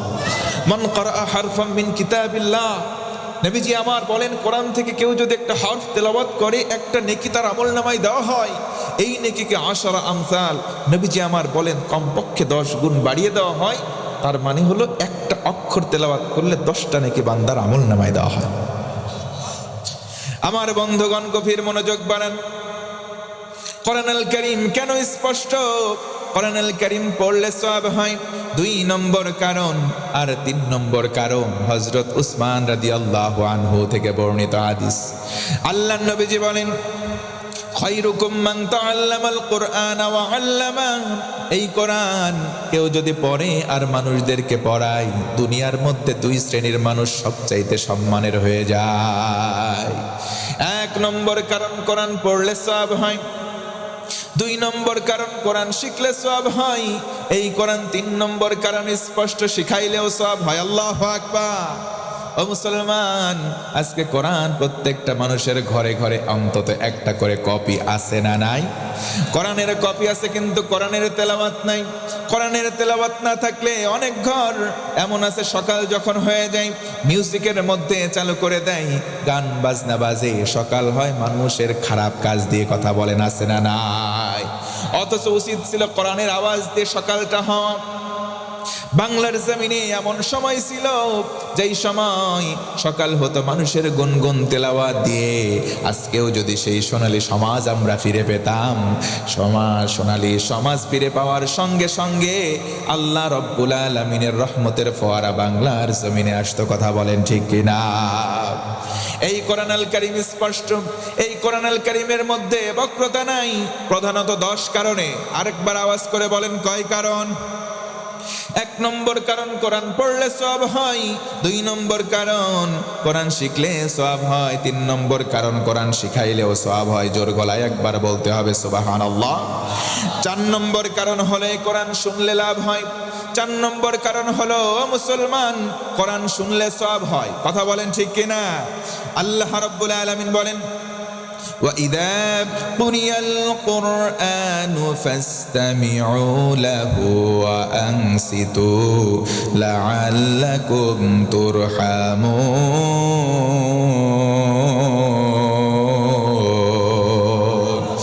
আমার আল্লাহ বলেন, ও গোলাম, যখন কোরআন তেলাওয়াত হবে তুমি যদি মনোযোগ দাও আর চুপ করে কোরআন শোনো, আল্লাহ রব্বুল আলামিনের রহমতের দরজা তোমার জন্য খুলে যাবে। 5 নম্বর কারণে কোরআন শোনাইলে লাভ হয়। রাসূল আমার বলেন, কোরআনের কারীম, কোরআনের হরফগুলো তেলাওয়াত করবে, যত দূর পৌঁছাবে তত দূর যেমন গাছের মধ্যে থাকা তৃণলতা, পানির নিচে থাকা মাছ, কীট পতঙ্গ, জীব জড় যা কিছু আছে, এই কারীর পক্ষে কাল কিয়ামতের দিন সাক্ষী দেবে। আল্লাহু আকবার। এই কোরআন শোনাইলেও সওয়াব হয়। কোরআন কত কারণে স্পষ্ট, প্রধানত 10টা কারণ। ও মুসলমান, একটু আমার সঙ্গে মনোযোগ আকর্ষণের জন্য বলছি কয়টা কারণ। তার মধ্যে 6 নম্বর কারণ হলো এই কোরআন স্পর্শ করলে লাভ হয়। ও মুসলমান বলেন তো, কোরআন ধরতে গেলে ওযু করার দরকার আছে না নাই? ইন্নাহু লাকুরআনুন কারীমুন ফি কিতাবিম মাকনুন লা ইয়ামাসসুহু ইল্লাল মুতাহহারুন। আমার আল্লাহ বলেন, ও গোলাম, নিশ্চয় কোরআন দিলাম এটা সম্মানের গ্রন্থ। এই কোরআন যাদের মধ্যে অপবিত্রতা আছে তারা স্পর্শ করতে পারবে না। আল্লাহ রাসূল বলেন, আমার কোন উম্মত যখন উত্তম করে ওযু করে, সুন্দর করে ওযু করবে, তার হাতের গোনা, মুখের গোনা, মাথার গোনা, পায়ের গোনা ওযুর পানির সঙ্গে সরে সরে সাফ হয়ে যায়। কোরআন ধরতে গিয়ে যদি আমি ওযু করি সুন্দর করে, ওযুর গোনা, ওযুর সঙ্গে সঙ্গে আমার হাতের গোনা ঝরে যায়, মুখের গোনা ঝরে যায়, আমার মাথা, আমার পায়ের গোনা সরে যায়, মুসলমান একবার খুশি হয়ে বলেন তো সুবহানাল্লাহ। তার মানে বোঝা গেল এই কোরআন ধরলে সওয়াব হয়। 7 নম্বর কারণে কোরআন দেখলে সওয়াব হয়। আল্লাহু আকবার। এই পৃথিবীতে 3টা এমন দিক, আল্লাহর হাবিব বলেন পৃথিবীতে 3টা এমন দিক আছে, 3 দিকে তাকালে সওয়াব হয়। ও মুসলমান বলেন তো কয়টা দিক? 1 নম্বর হলো আন-নাযারু ইলাল কাবা। কেউ যদি কাবা ঘরের দিকে তাকাই, যদি হজ্জে মাবরুর হয়ে যায়, আল্লাহর হাবিব বলেন তার জীবনে কোনো গুনাহ থাকে না, বাচ্চা মাসুম হয়ে যায়। কোন সুবহানাল্লাহ। জীবনে একটা বারের জন্য হলেও যেন আল্লাহ হজ করার তৌফিক দেয়, পড়ে না আমিন। 2 নম্বর হলো আন-নাযারু ইলা ওয়াজহিল ওয়ালিদাইন। কোন সন্তান যখন পিতামাতা দুইজনের চেহারার দিকে নেক নজরে একবার তাকাবে, আল্লাহর হাবিব বলেন একবার তাকালে একটা কবুল হওয়া হজের সওয়াব দেওয়া হয়। আরো জোরে বলেন না সুবহানাল্লাহ। সেই পিতামাতা অনেকের বাড়িতে আছে, কিন্তু কিছু সন্তান, তাদেরকে সন্তান বলবো না, তাদেরকে বলবো আমি কুলাঙ্গার শয়তান। পিতামাতার হক আদায় করে না, মানুষ দেখানোর জন্য শীতের বস্ত্র দান করে। এই দিকে বাপ মা লেপ নাই, অনাহারে থাকে। কথা বলেন আছে না নাই? এইগুলো সন্তান নয়, এইগুলো কুলাঙ্গার শয়তান। আওয়াজ দেন, কথা ঠিক কিনা? অথচ এই মা, আল্লাহর রাসূল বলেন তোমার মায়ের পায়ের নিচে ধুলি নাই, কাদা নাই, স্যান্ডেল জুতা নাই। প্রতিটা মায়ের পায়ের নিচে সন্তানের জন্য রয়েছে জান্নাত। মায়ের কান্দন যাবজ্জীবন,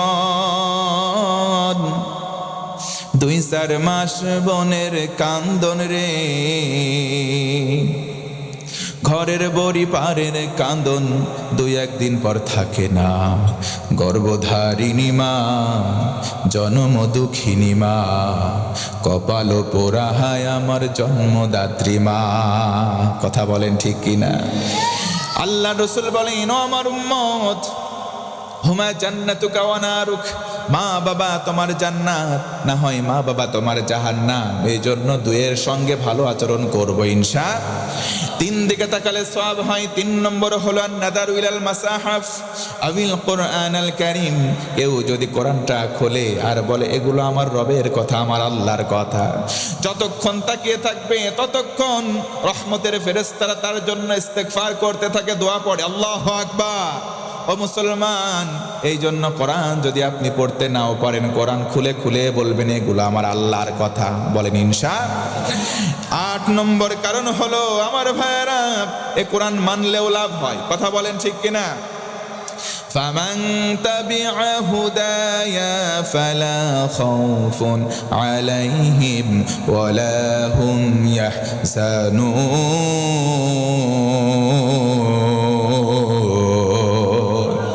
এই কোরআনটাকে যারা হেদায়েতের মাধ্যম মানবে, কোরআনটা শোনার পরে মেনে নেবে, আমার আল্লাহ বলেন গোলাম তার জীবনে কোনো ভয় নাই, তার কোনো চিন্তা নাই, আমি আল্লাহ তার সব কিছু সহজ করে দেব। একটু জোর গলায় বলেন না আল্লাহু আকবার। 9 নম্বর কারণ হলো এই কোরআন দিয়ে মানুষদেরকে উপদেশ দিলেও লাভ হয়। আল্লাহু আকবার। আল্লাহ রাব্বুল আলামিন বলেন, ফাযাক্কির বিল কুরআনি মান ইয়াখাফু ওয়াঈদ।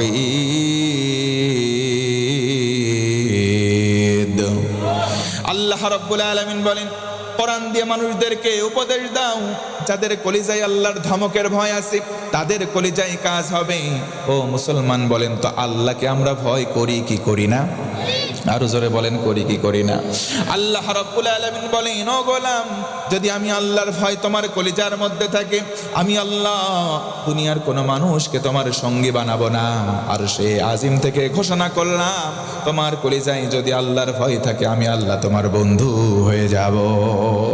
ওয়া'লামু আন্নাল্লাহা মা'আল মুত্তাকিন।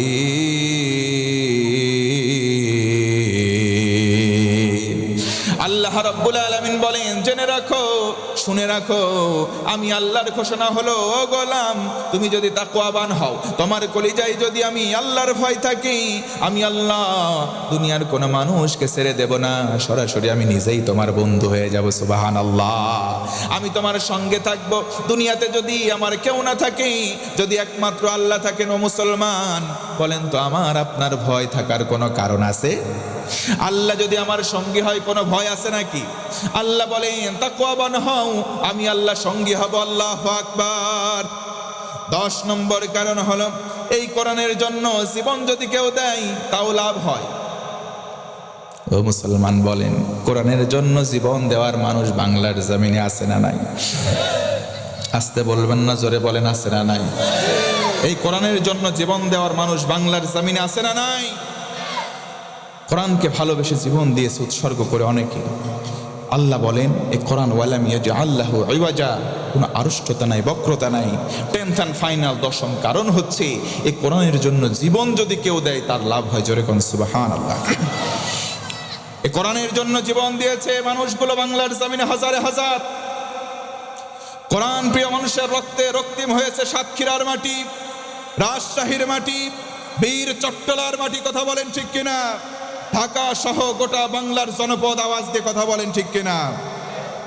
আজও যদি প্রয়োজন হয় কোরআনের জন্য, ইসলামের জন্য, ইসলামী আন্দোলনের জন্য আরেকটা বার বুকের তাজা রক্ত ঢেলে দিতে হবে। ও মুসলমান, দেখতে চাই কারা কারা রাজি আছেন, দুটো হাত তুলে আল্লাহকে দেখান।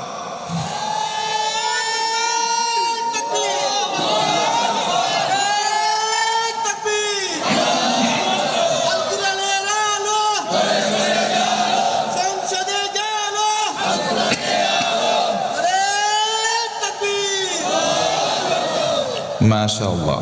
আল্লাহ পাক যেন কবুল করে, পড়ে না আমি। আপনাদেরকে রাগ হচ্ছে? রাগ হয়ে যাচ্ছে? কোরআনের জন্য আমার দেশে মানুষগুলো জীবন দেয় কি দেয় না? জোরে বলেন, দেয় কি দেয় না? কোরআনের কর্মীরা এক আল্লাহর কাছে ছাড়া কারো কাছে মাথা নত করে? জীবন দেওয়ার মালিককে জোরে বলেন না কে? জীবন যিনি দিয়েছেন, জীবন যদি প্রাণ যদি ভিক্ষা চাইতে হয় কার কাছে চাইব? কোরআনের কর্মীরা দেখবেন জীবন দেবে মাত্র কয়েক ঘন্টা পরে, তারপরেও ঠোঁটের কোণে হাসির সিলিক লেগে থাকে। মিডিয়ায় যখন তাদের চেহারা দেখতাম কিছুক্ষণ পরে ফাঁসি দেওয়া হবে, এই যে জবানের মধ্যে, জিহ্বার মধ্যে, ঠোঁটের মধ্যে হাসি আছে, কথা বলেন ঠিক কিনা?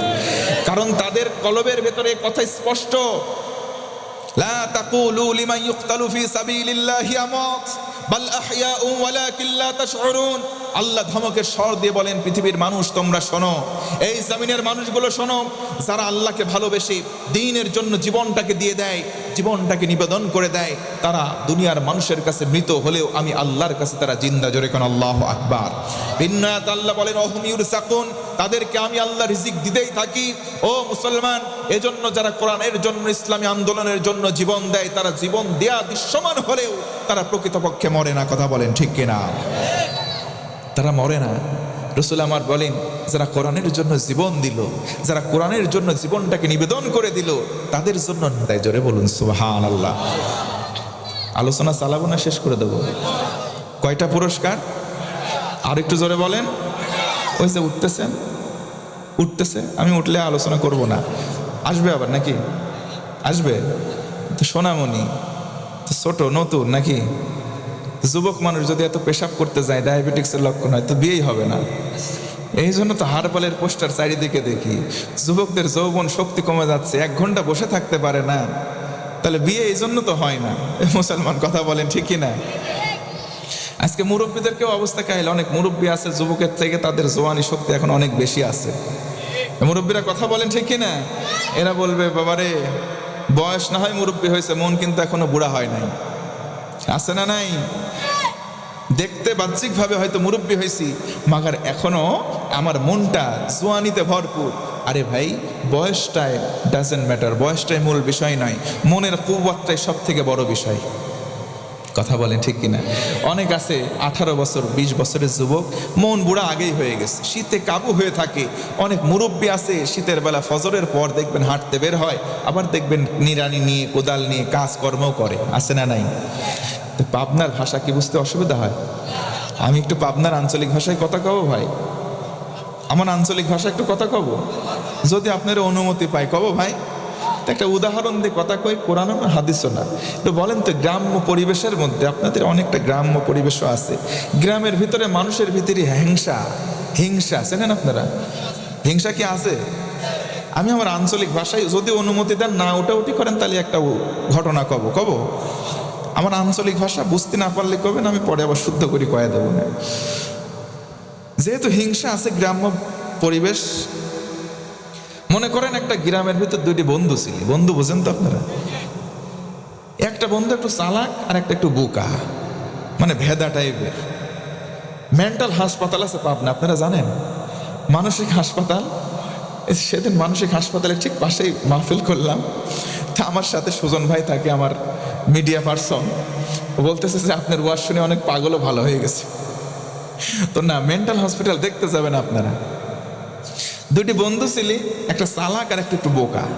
রাস্তাতে হাঁটি যায় ধরেছে, তো চালাক সবসময় চিন্তা করে, তো কেমন করে আমি ঠকাবো, তখন সবসময় ঠকাবি চাই। তেমনি দেখবেন আপনার গ্রামে থাকবির পারে যে চালাক একটু হয়েছে বুদ্ধি ভালো, বোকা শোকা সাদা সিধি মানসিক পালি খালি ঠকাবি চাই। কথা কি বুঝতেছেন নাকি? 2জন বন্ধু হাঁটি যাবে লাগাচ্ছে, যাইতে লাগে দেখে একটা কাঁঠাল বেচতেছে একটা লোক, কাঁঠাল। কত দোস্ত চল কাঁঠাল কিনি খায়। বোকাটা করছে, তাহলে চল কাঁঠাল কিনি। কাঁঠালালা, কাঁঠালের দাম কত? 50 টাকা। তো বোকা 25 টাকা বাইর করে দিচ্ছে, আমি 25 টাকা দিলাম, তুই 25 টাকা দে, মিলেমিশে 50 টাকা দিয়ে কাঁঠাল কিনি, চল 2জন ভাগ করে খাই। চিন্তা সঠিক, কথা বলেন ঠিক কিনা? চালাক চিন্তা করতেছ তোকে আমি ঠকাবো, কে আমাকে ঠকানি যায়, আগে দিয়ে আকামনি টাকা তুই থুয়ে দিয়ে আগে খাইলি, পরে বাকির টাকা দিস। কাঁঠাল কিনিলি এক জায়গায় বসে, চল আগে খায়, যে খাবি বেশি সে টাকাও দিবি বেশি। খাবার শুরু করেছে, কাঁঠালের ওই সাদা অংশ খাই আমরা সার কই, আপনারা কি কন? যেটি খাই রুয়া। চালাক যে রুয়েও খায়, বেশি শুদ্ধ গিলি খায়। আর যে বোকা ও শুধু রুয়েটা খায় আর বিসি ওর সঙ্গী থুই দেয়। খাতে খাতে খাতে খাতে কাঁঠাল খাওয়া শেষ। এখন চালাক করছে, দে টাকা, 25 টাকা বাইর করি সারি বোকা দিচ্ছে, 25 দিলে হবিলে যে খাইছে বেশি সে টাকা দিবে বেশি, কেমন করে গনবো এটা খাইছে বেশি? বলছে সুমকির আঁটি গনে, যার আঁটি বেশি সে টাকা দিবে বেশি। আঁটি গুন 1 2 3 করে গুনতে গুনতে দেখতেছে চালাকের সামনে মাত্র 5টা আঁটি। ও তো বেশি শুদ্ধি সব খাইলেছে, 5টা থুই দিয়েছে সুমকি, আর বোকার সামনে আল্লাহর ইশারা 45টা আঁটি একবারে সাক্কা। চালাক কাছে হিসাব তো হয় লয়েছে, তুই 45 টাকা দেবো, আমি দেবো 5 টাকা। বোকা কচ্ছে আরে খাইলে আমকো টাকা দেবো বেশি, অঙ্ক তো মেলে না। বাধ্য হয় 50 টাকার লোডুক দেছে, ও 5 টাকা ফিরিয়ে দেছে। পকেটের মধ্যে চিন্তা করতেছে হারে খাইলে কম, টেকা দেওয়া লাগতেছে বেশি, হিসাব তো মেলে না। আল্লাহ হিসাব তো মিলে পাইলাম না, তোমার কাছে বিচার দিলাম, সঠিক বিচার করে জোরে কোন আল্লাহু আকবার। বোকা চলে যাচ্ছে বাড়ির দিক, চালাকও বাড়ির দিক চলে যাচ্ছে। হঠাৎ করে আকাশে মেঘ লাগেছে। আমার ভাষা কি বোঝা যাচ্ছে না? আকাশে মেঘ লাগলে তো গুরুম গুরুম ডাক হয় না? গুরুম গুরুম মেঘে মেঘে বাড়ি লাগে, গুরুম গুরুম শব্দ শুরু হয়ে গেছে। চালাকের পেটের মধ্যে গুরুম গুরুম শব্দ শুরু হয়ে গেছে। মুরব্বীরা ভালো করতে পারবি, medical science in recent time, বর্তমান সময় তারা কয় যে পেটের ভিতরে যতগুলি খাবার একদম হজম হয় না, তার ভিতরে অন্যতম খাবার হচ্ছে কাঁঠালের বিচি। বিশ্বাস না হয় আপনি গিলিলেন, জ্যাম্মা খাবেন, অম্মায় পরের দিন বাড়াবি। কতক্ষণ মুরব্বীরা ঠিক কিনা? তো কাঁঠালের বিচি জ্যাম্মা খাইছে, কামড় শুরু হয়ে গেছে, ভুটভাট ভুটভাট মেঘের মতন গর্জন শুরু হয়েছে। আকাশেও মেঘ ডাকে, ওর পেটের ভিতরে ডাক শুরু হয়েছে। বোকা যায় বাড়ি তোটেছে। চালাকের এখন নিম্ন চাপ দেখা দিয়েছে। কথা বোঝেন আমার? নিম্ন চাপ দেখা দিয়েছে। এখন কাম সারবি কোনে? টাকা থেকে কোনো জায়গায় টয়লেট নেই, দৌড় মারেছে বাড়ির দিক। বাড়ির যায় টয়লেটে ঢুকবি, ওই টাইম টুক সে পায়নি। মুরব্বীরা একটা কথা কয়, হাগা মানে না বাগা। যত সাহসী হয় না কেন, নিম্ন চাপ দেখা দিলে সহজে কন্ট্রোল করা যায় না। দেখতেছে কিরে, বাড়ির সামনে চলে গেছে, বাড়ির বাইরে ছিল একটা মাছি, তরকারির মাছির নিচে বসে আরামসে থেকে কেউ নেই, কাম সারেস। কাম সারি ঘরের ভিতরে গেছে, অলার হয়ে গেছে। ও বউ, ক্লান্ত হয়ে পড়েছি, খবরদার সারা রাত ডাক তুলে, এখন শুইলাম ঘুম পারবো। সাটপাট হয়ে শুয়ে পড়েছে, আর সারা রাত মুষলধারে বৃষ্টি। সকালবেলা ওর বউ এবার উঠেছে, উঠে দেখে মিনসি তো গতকালকে বাজারও করে নাই, চাল টাল কিচ্ছু কেনে নাই, তরি তরকারি। দেখে যে কটা চাল পাতিলের নিচে রয়েছে, চাল কোটালি ভাত রাঁধবি, তরকারি কোন পাবো? মিনসি তো কাল বাজার করিনি। এরকম আম্মা মিনসি অনেকে আছে না, যে বউ খায় কি না খায় বাজার করে না, এরকম তো একটা মিনসি আছে না ভাই? বউ তখন চিন্তা করলে, দেখি তো মাছির পাশ যায়, মাছির যায়, দেখি তো কোনো তরি তরকারি আস নাকি, লাউ কদু চিচিঙ্গি। ঝাঁকে হাতে করি বাইরে গেছে, যায় দেখে লাউ নি কদু নি কিচ্ছু নি, সেটা মনটা খারাপ হয়ে গেল। কিচ্ছু নি, চলে আসতেছে, আসবি লাগি এখন চোখ গেছে ওই যে নিচি, যায় দেখে এক পুটলা এরকম কাঁঠালের বিচি পড়িলাস। আরে ভাই, সারা রাত বৃষ্টির পানি সব মশলা ধুয়ে গেছে, বিচিগুন ভাসি আছে, তুলিলি করছে, বাবা বাবা লিয়ে যায় ভাতে দেশে, সেদ্ধ করেছে, সেনা করেছে, ভর্তা করে ভাতে ওর সাথে সাজা ঠালি। ঘুমের তেন উঠিও বিসমিল্লাহ ছাড়াই চোখ ডলতে ডলতে 2 প্লেট ভাত খাওয়া শেষ। হঠাৎ করে চিন্তা হইলে, কি রে, এবছর তো আমি কাঁঠালই কিনি নেব, এই কাঁঠালের বিচি কোনে পালু? কছে খাও আর শুক্রিয়া আদায় করো। ভাই কে, আমি তো এবছর কাঁঠাল কিনি, তুই বিচি কোন পালো আগে তাই কর। কছে তুমি তরকারিও কেননি, বাজারও করনি। মাছিত গেছিলাম তরকারি আনতে, যাই দেখি মাছি তো সেটা কিচ্ছু নেই। চলি আসবি লাগি দেখি মাটির পর অনেকগুলি এই কাঁঠালের বিচি পড়িল হয়েছে, তুলিলি আসি ভাতে দি, সেদ্ধ করে ভর্তা করে দিছি, খাও আর শুক্রিয়া আদায় করো আল্লাহ। ওর খাওয়া বন্ধ হয়ে গেছে। ওয়া থু করে মুখের মধ্যে সব ফেলা দি, আসমানের দিক তাকা করছে, আল্লাহ এক জিনিস তুমি আমাকে আর কয়বার খাওয়াবে? মুসলমান ভাইয়ের, আমি হাসির খোরাকে দিচ্ছি না। যারা মানুষকে এইভাবে হিংসা করে ঠকাতে চান, আল্লাহ সিস্টেমেটিক ওয়েতে নিজের পায়খানা খাইয়ে আপনাকেই এভাবে ঠকায়। আওয়াজ দিয়ে কথা বলেন ঠিক কিনা? এই জন্য বুদ্ধি কম পেয়ে নির্বোধ মানুষগুলো, সাদাসিধে মানুষগুলোকে যারা আজকে নেতৃত্বের আসন নিয়ে বোকা বেনে ধোকা দিতে চায়, ধোকা দিয়ে বোকা বানাতে চায়, তারা যেন ধোকা দিয়ে বোকা বানাতে পারে না, কারণ নিজের পায়খানা তারা খায়, তারা টেরও পায় না। কথা বলেন ঠিক কিনা? এই জন্য হিংসা মুক্ত একটা জিন্দেগি আমরা চাই কি চাই না? জোরে বলেন, চাই কি চাই না? আল্লাহ যেন আমাদের হিংসা মুক্ত, পারস্পরিক কাতরতা মুক্ত একটা জিন্দেগি দান করে, পড়ে না আমিন। আপনারা কি রাগ হয়ে গেলেন? কষ্ট পাচ্ছেন? আর যদি আমি 15টা মিনিট আলোচনার জন্য চেয়ে নেই, দেওয়া যাবে? এই যে বললাম, আল্লাহর জন্য, কোরআনের জন্য নিবেদিত হয়ে যারা জীবন দেয় তাদের জন্য পুরস্কার যেন কয়টা? 6টা। কয়টা? আলহামদুলিল্লাহ, প্রশংসা করলাম, প্রশংসার একটু ব্যাখ্যা করলাম। ওখানে আব্দুলের ব্যাখ্যায় গেলে লম্বা সময় ছিল, গেলাম না। শেষ শব্দ ইওয়াজার ব্যাখ্যায় গেলাম, 10টা পয়েন্ট বললাম। এবার আসুন 10th পয়েন্টে আল্লাহ বললেন যারা জীবন দেয় কোরআনের জন্য তাদেরকে রসুলের মাধ্যমে জানালেন 6টা পুরস্কার। ও মুসলমান, একটা জিনিস জেনে রাখবেন, রসুল মুখ দিয়ে যে কথাটাই বের করেন সেই কথাটা রসুলের নয়, কথাটা কার?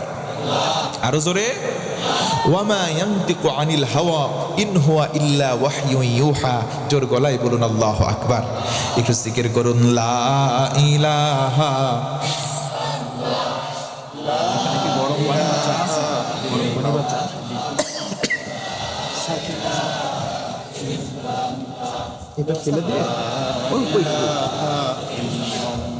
জোরে লা ইলাহা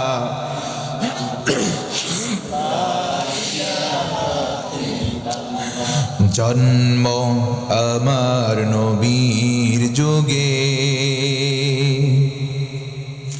হলে কেমন হতো, জন্ম আমার নবীর যুগে হলে কেমন হতো, দুনয়নে রসুল পাক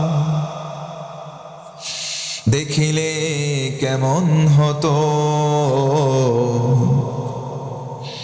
জন্ম আমার নবীর যুগে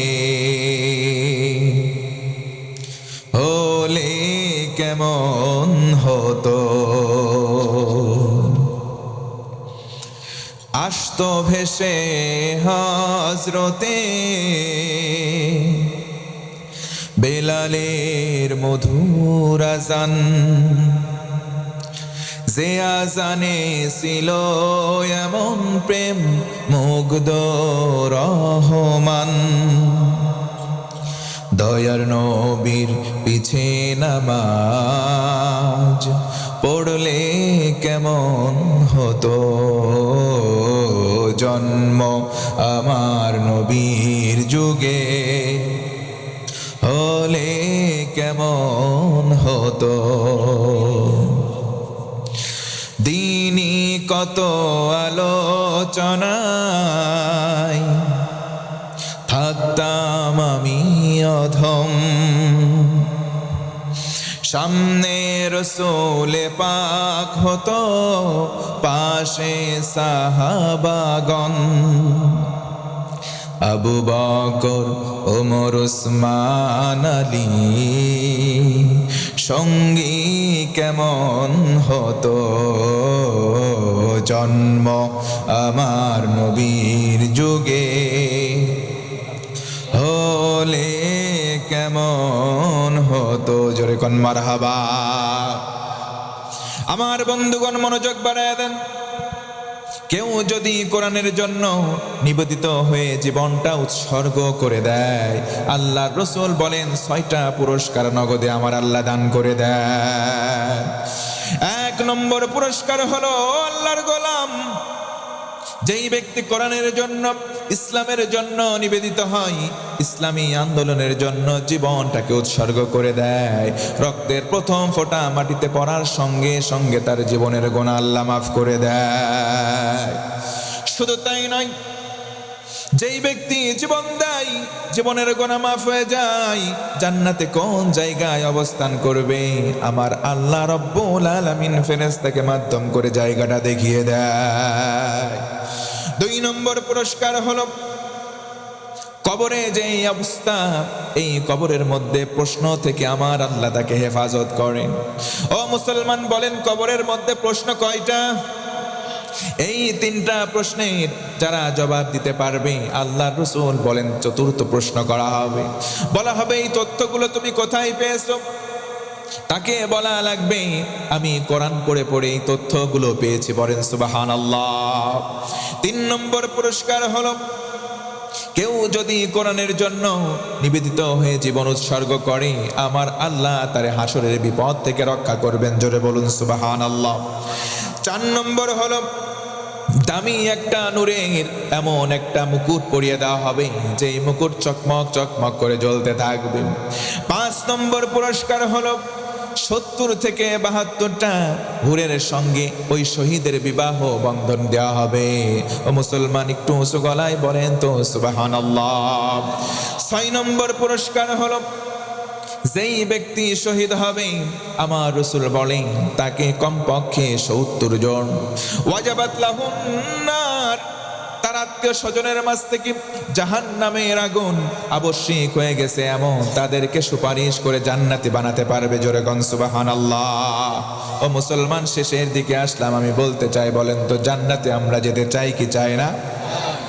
জান্নাতে যদি আমরা যেতে চাই বলেন তো জান্নাতে যাওয়ার জন্য নামাজের দরকার আছে না নাই? ও মুসলমান একবারে শেষ কথা, আমি আমার আলোচনায় ইতি টানবো। ইতি টানার আগে জানতে চাই বলুন তো দৈনিক তো আমরা কয় ওয়াক্ত নামাজ পড়ি? আর একটু জোরে বলে।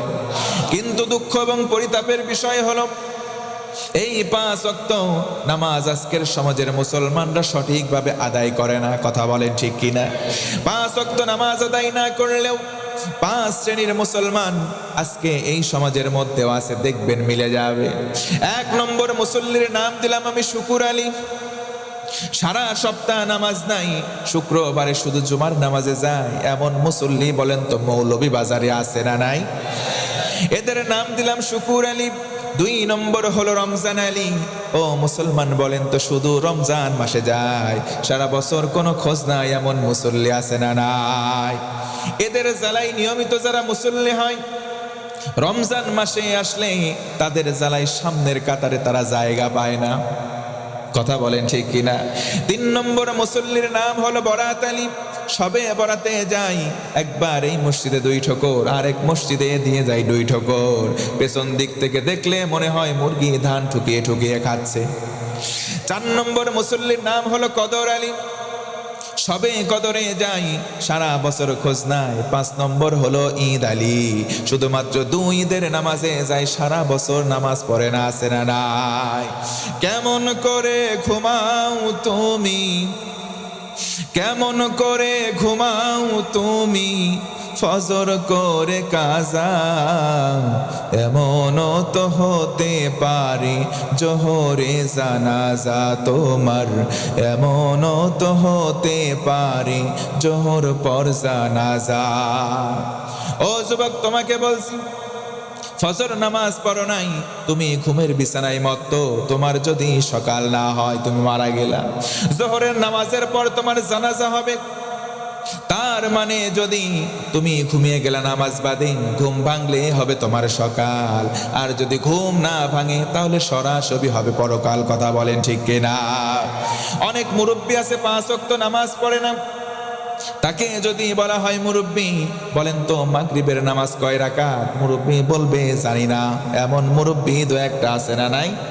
যদি বলা হয় মুরব্বী ওই যে বিলের খাতে তোমার না একটু জমি আছে, মুরব্বী বলবে আছে, মানে জমির দাগ নাম্বার এত, পর্সা নাম্বার এত, খতিয়ান নাম্বার এত, স্পষ্ট বলে দেয়, কিন্তু মাগরিবের নামাজের রাকাত বলতে পারে না। তাদেরকে বলবো মুরব্বী মুরব্বী আপনার থামার সময় আসছে, কথা বলেন ঠিক কিনা? জমির নাম দিয়ে জান্নাত পাওয়া যাবে না, কথা বলেন ঠিক কিনা? নামাজ পড়তে হবে কয় ওয়াক্ত?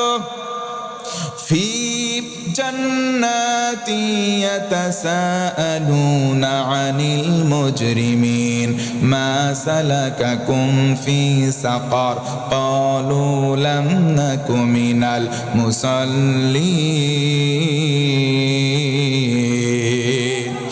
আল্লাহ রাব্বুল আলামিন বলেন জান্নাতীরা জান্নাতে চলে গেল, জাহান্নামীরা জাহান্নামে, জাহান্নামী কিছু আত্মীয় স্বজনকে জান্নাতীরা দেখবে।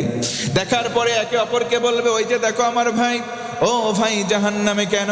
তারা বলবে লাম নাকু মিনাল মুসাল্লিন, দুনিয়ার জমিনে নামাজ আমরা আদায় করতাম না, এই কারণে জাহান্নামে আসলাম। জাহান্নামে যাওয়ার কারণ, প্রথম কারণ তারা বলবে সাকর নামক জাহান্নামে আসলাম বেনামাজি হওয়ার কারণে। এই জন্য মুসলমান বলেন তো নামাজ পড়ার দরকার আছে না নাই? কয়ক্ত? আরো জোরে বলেন। আল্লাহ রাসূল বলেন ও উম্মত, জান্নাতে যাবা, জান্নাতে তালা দেওয়া থাকবে, ওই জান্নাতের তালা খোলার জন্য একটা চাবি লাগবে, চাবির নাম হলো, আরো জোরে বলেন, কিয়ামতের দিন সর্বপ্রথম নামাজের হিসাব নেওয়া হবে। এই জন্য নামাজ আমরা অনেকে পড়ি, আবার ভোটের সময় আসলে নেতাদের নামাজ বেড়ে যায়। আসরের নামাজ অনেক সময় নেতা ওযু বাদেও 2 থেকে 3 বার পড়ে। কথা বলেন আছে না নাই? আমাদের পাবনা জেলায় আছে, আপনাদের সিলেট বিভাগে আছে কি ভাই? নেতা যখন ভোটে দাঁড়ায় দেখবেন নেতা ভোটের জন্য টুপি পরে, সারা বছর টুপিওয়ালাদের বিরুদ্ধাচারণ করে। কথা বলেন ঠিক কিনা? এমনও কথা বলে কোরআনের সাথে রাজনীতির কোনো সম্পর্ক নাই। তেমন কথা আছে না নাই? আমি বলবো বেটা তুমি এমন মুসলমান, কপাল পোড়া মুসলমান, আমি স্পষ্ট বলবো বেটা তোর কোরআনের সাথেই সম্পর্ক নাই। যদি কোরআনের সাথে তোর সম্পর্ক থাকতো, তোর কলিজা দিয়ে এই কথা বের হওয়ার সাহস পেত না। কথা বলেন ঠিক কিনা? আল্লাহ রাসূলের সুন্নত, অনেকগুলো সুন্নতের মধ্যে অন্যতম সুন্নত হলো 10 বছর কোরআন দিয়ে রাষ্ট্র পরিচালনা করা। জোরে কোন আল্লাহু আকবার। তুমি সুন্নত শুধু খাবার পরে মিষ্টি খাওয়া সুন্নত মানবে বেটা, তুমি স্বার্থবাজ, তুমি তেলবাজ, তুমি হলা সুযোগ সন্ধানী মুসলমান। কথা বলেন ঠিক কিনা? মুসলমান শুধু পাগড়ি পরার নাম সুন্নত মানা নয়, মাঝে মধ্যে না খেয়ে থাকার নামও সুন্নত। কথা বলেন ঠিক কিনা? এই জন্য আল্লাহ রাসূলকেও আমরা মহব্বত করব। শুধু তাই নয়, আমরা এইদিকে আল্লাহকে খুশি করার জন্য নামাজ আদায় করব। কয় ওয়াক্ত? ফাওয়াইলুল লিল মুসাল্লিন, ওই সমস্ত মুসল্লিদের জন্য আল্লাহর পক্ষ থেকে ওয়াইল, আল্লাহর পক্ষ থেকে দুর্ভোগ। কারা? তারা হলো ওই মুসল্লি যারা মানুষদেরকে দেখানোর জন্য নামাজ পড়ে, ভোট যখন চলে আসে মাথায় টুপি দেয়, পাঞ্জাবি পরে, গিয়ে নামাজে দাঁড়ায়, ওযু থাক আর না থাক। কথা বলেন ঠিক কিনা? এই সমস্ত মানুষগুলোকে আল্লাহ লানত দেয়। এই সমস্ত মানুষের নামাজ শুধু নামাজই হবে, নামাজগুলো মাথার উপরে উঠবে না। সমাজে অনেক মানুষ আছে এমন নামাজ পড়ে 5 ওয়াক্ত জামাতে, আবার দেখবেন কোন ভাতিজা যদি গিয়ে বলে চাচা 10,000 টাকা একটু হাওলাত দাও, অনেক ঠেকাই পড়ছি 10,000 টাকা দাও, 1 মাস পর দেব, চাচা বলে ধুর ভাতিজা টাকা নাই। আস্তে করে কানের কাছে যদি বলে চাচা 10,000 দাও, 1 মাস পরে 2,000 বাড়তি দেব, চাচা মুস্কি হাসি দিয়ে বলে টাকা কি আমার কাছে আছে, তোর চাচির কাছে আছে। বাড়িতে নিয়ে যাই, 10,000 টাকা দিয়ে দেয়, 2,000 টাকা বলে লাভ দিস। বাংলা ভাষায় লাভ বললেও স্পষ্ট ভাষা হলো সুদ। কথা বলেন ঠিক কিনা? চাচা প্রতি বছর হজ করে আর সুদে টাকা লাগাই, ডেকে বলে ভাতিজা টাকা যদি আরো লাগো বলিস। যদি বলেন চাচা তুমি না হজ করছো, নামাজ পড়ো, তাহলে সুদি কারবার কেন করো? চাচা বলে কোনো ব্যাপার না, হজ করেছ, টাকাগুলো আমার কাছে যা ছিল সবগুলো তোর চাচির নামে দিয়ে দিয়েছি, যদি গোনা হয় তোর চাচির হবে, আর যদি অজ্ঞতা সরে আমার কোনো গোনা হয় যে নামাজ কালাম পড়ি কাটাকাটি সব মাফ, জান্নাতে যাব ফাও। এই রকম ধান্দাবাজ মুসল্লি আছে না নাই? এইগুলো মুসল্লিদের ব্যাপারে আমার আল্লাহ বলেন আমি আল্লাহর পক্ষ থেকে অভিশাপ তোমাদের উপরে। জোরে বলুন নাউজুবিল্লাহ। আমরা সাচ্চা ইমানদার হতে চাই, 5 ওয়াক্ত সলিড নামাজ আদায় করবো ইনশাআল্লাহ। একদিন আমরা সবাই হারিয়ে যাব, কোনো সন্দেহ আছে নাকি? হারিয়ে যাব একদিন আমি, রব নাই ভুবনে চিরদিন। কথা বলেন ঠিক কিনা? হারিয়ে যাব একদিন আমি, রব নাই ভুবনে চিরদিন। ক্ষমা করে দিও তোমরা আমায়, ভুল করে থাকি যদি কোনো দিন, হারিব একদিন আমি, রব নাই ভুবনে চিরদিন। আওয়াজ দিয়ে কথা বলেন ঠিক কিনা? একদিন আমরা সবাই হারিয়ে যাব। এই হারিয়ে যাওয়ার আগে আসুন আমরা আজকের কর্মসূচি নাম্বার 1 অনুযায়ী আমরা প্রশংসা করব কার? আরো জোরে বলেন কার? 2 নম্বর আমরা রসুলের ইতাআত করব ইনশাআল্লাহ। 3 নম্বর কোরআন, আমরা কোরআনটাকে আমাদের আপাদমস্তক জীবনের মধ্যে মেনে নেব ইনশাআল্লাহ। এবার আসেন, যেহেতু সময় একেবারে শেষ দিকে চলে আসছি, আল্লাহর রসুলের প্রতি মহাব্বত বাড়ানোর দরকার, বলেন তো আছে না নাই? এই যে আল্লাহর রসুলের প্রতি কেমন করে মহাব্বত বাড়াবো? রসুলের প্রতি সাহাবীরা যেমনি ভাবে ভালোবাসা দেখাতেন, আমরা সবাই তেমনি ভাবে তাদের পদাঙ্ক অনুসরণের চেষ্টা করব ইনশাআল্লাহ। আল্লাহর নবীজিকে কেমন করে সাহাবীরা ভালোবাসতেন, তেমন করে আমরাও ভালোবাসবো। ও মুসলমান, একটা ছোট্ট মিসাল দিয়ে আজকে আলোচনার ইতি টানবো ইনশাআল্লাহ। কষ্ট হচ্ছে? কে বলবেন না? আর 10টা মিনিট আমরা মুনাজাত সহ সব শেষ করে দেবো। কষ্ট হবে? তাকবীর দেন, লিল্লাহে তাকবীর। আরো জোরে লিল্লাহে তাকবীর। চা খাবেন? আমি একটু খাবো? খাবো? পরিবেশটা সুন্দর না? হাসেন কেন? আমি কি কাউকে গালি দিয়েছি?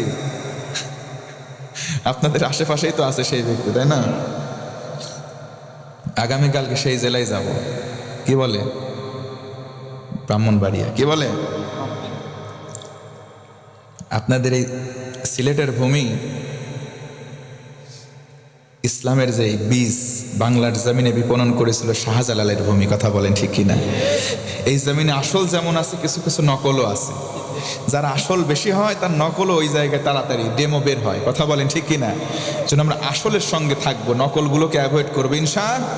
আর কোষ্টি পাথর একটা বলে গেলাম, কোষ্টি পাথরের নাম কি? জোরে বলেন কি? কোরআন হচ্ছে কোষ্টি পাথর। এই কোরআন আপনি আপনার সঙ্গে লাগোয়া রাখবেন। কোরআন আপনাকে বলে দেবে this the right track, this the wrong track.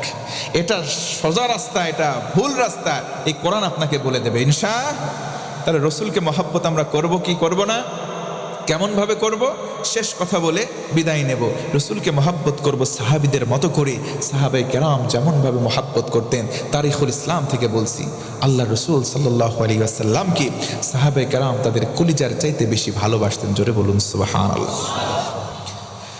আল্লাহর নবীর একজন সাহাবী, নাম তার হযরতে আলী কাররামাহুল্লাহু ওয়াজহাহু। আল্লাহর রাসূলের আপন চাচাতো ভাই ছিলেন, আবার নবীজির জামাতা ছিলেন।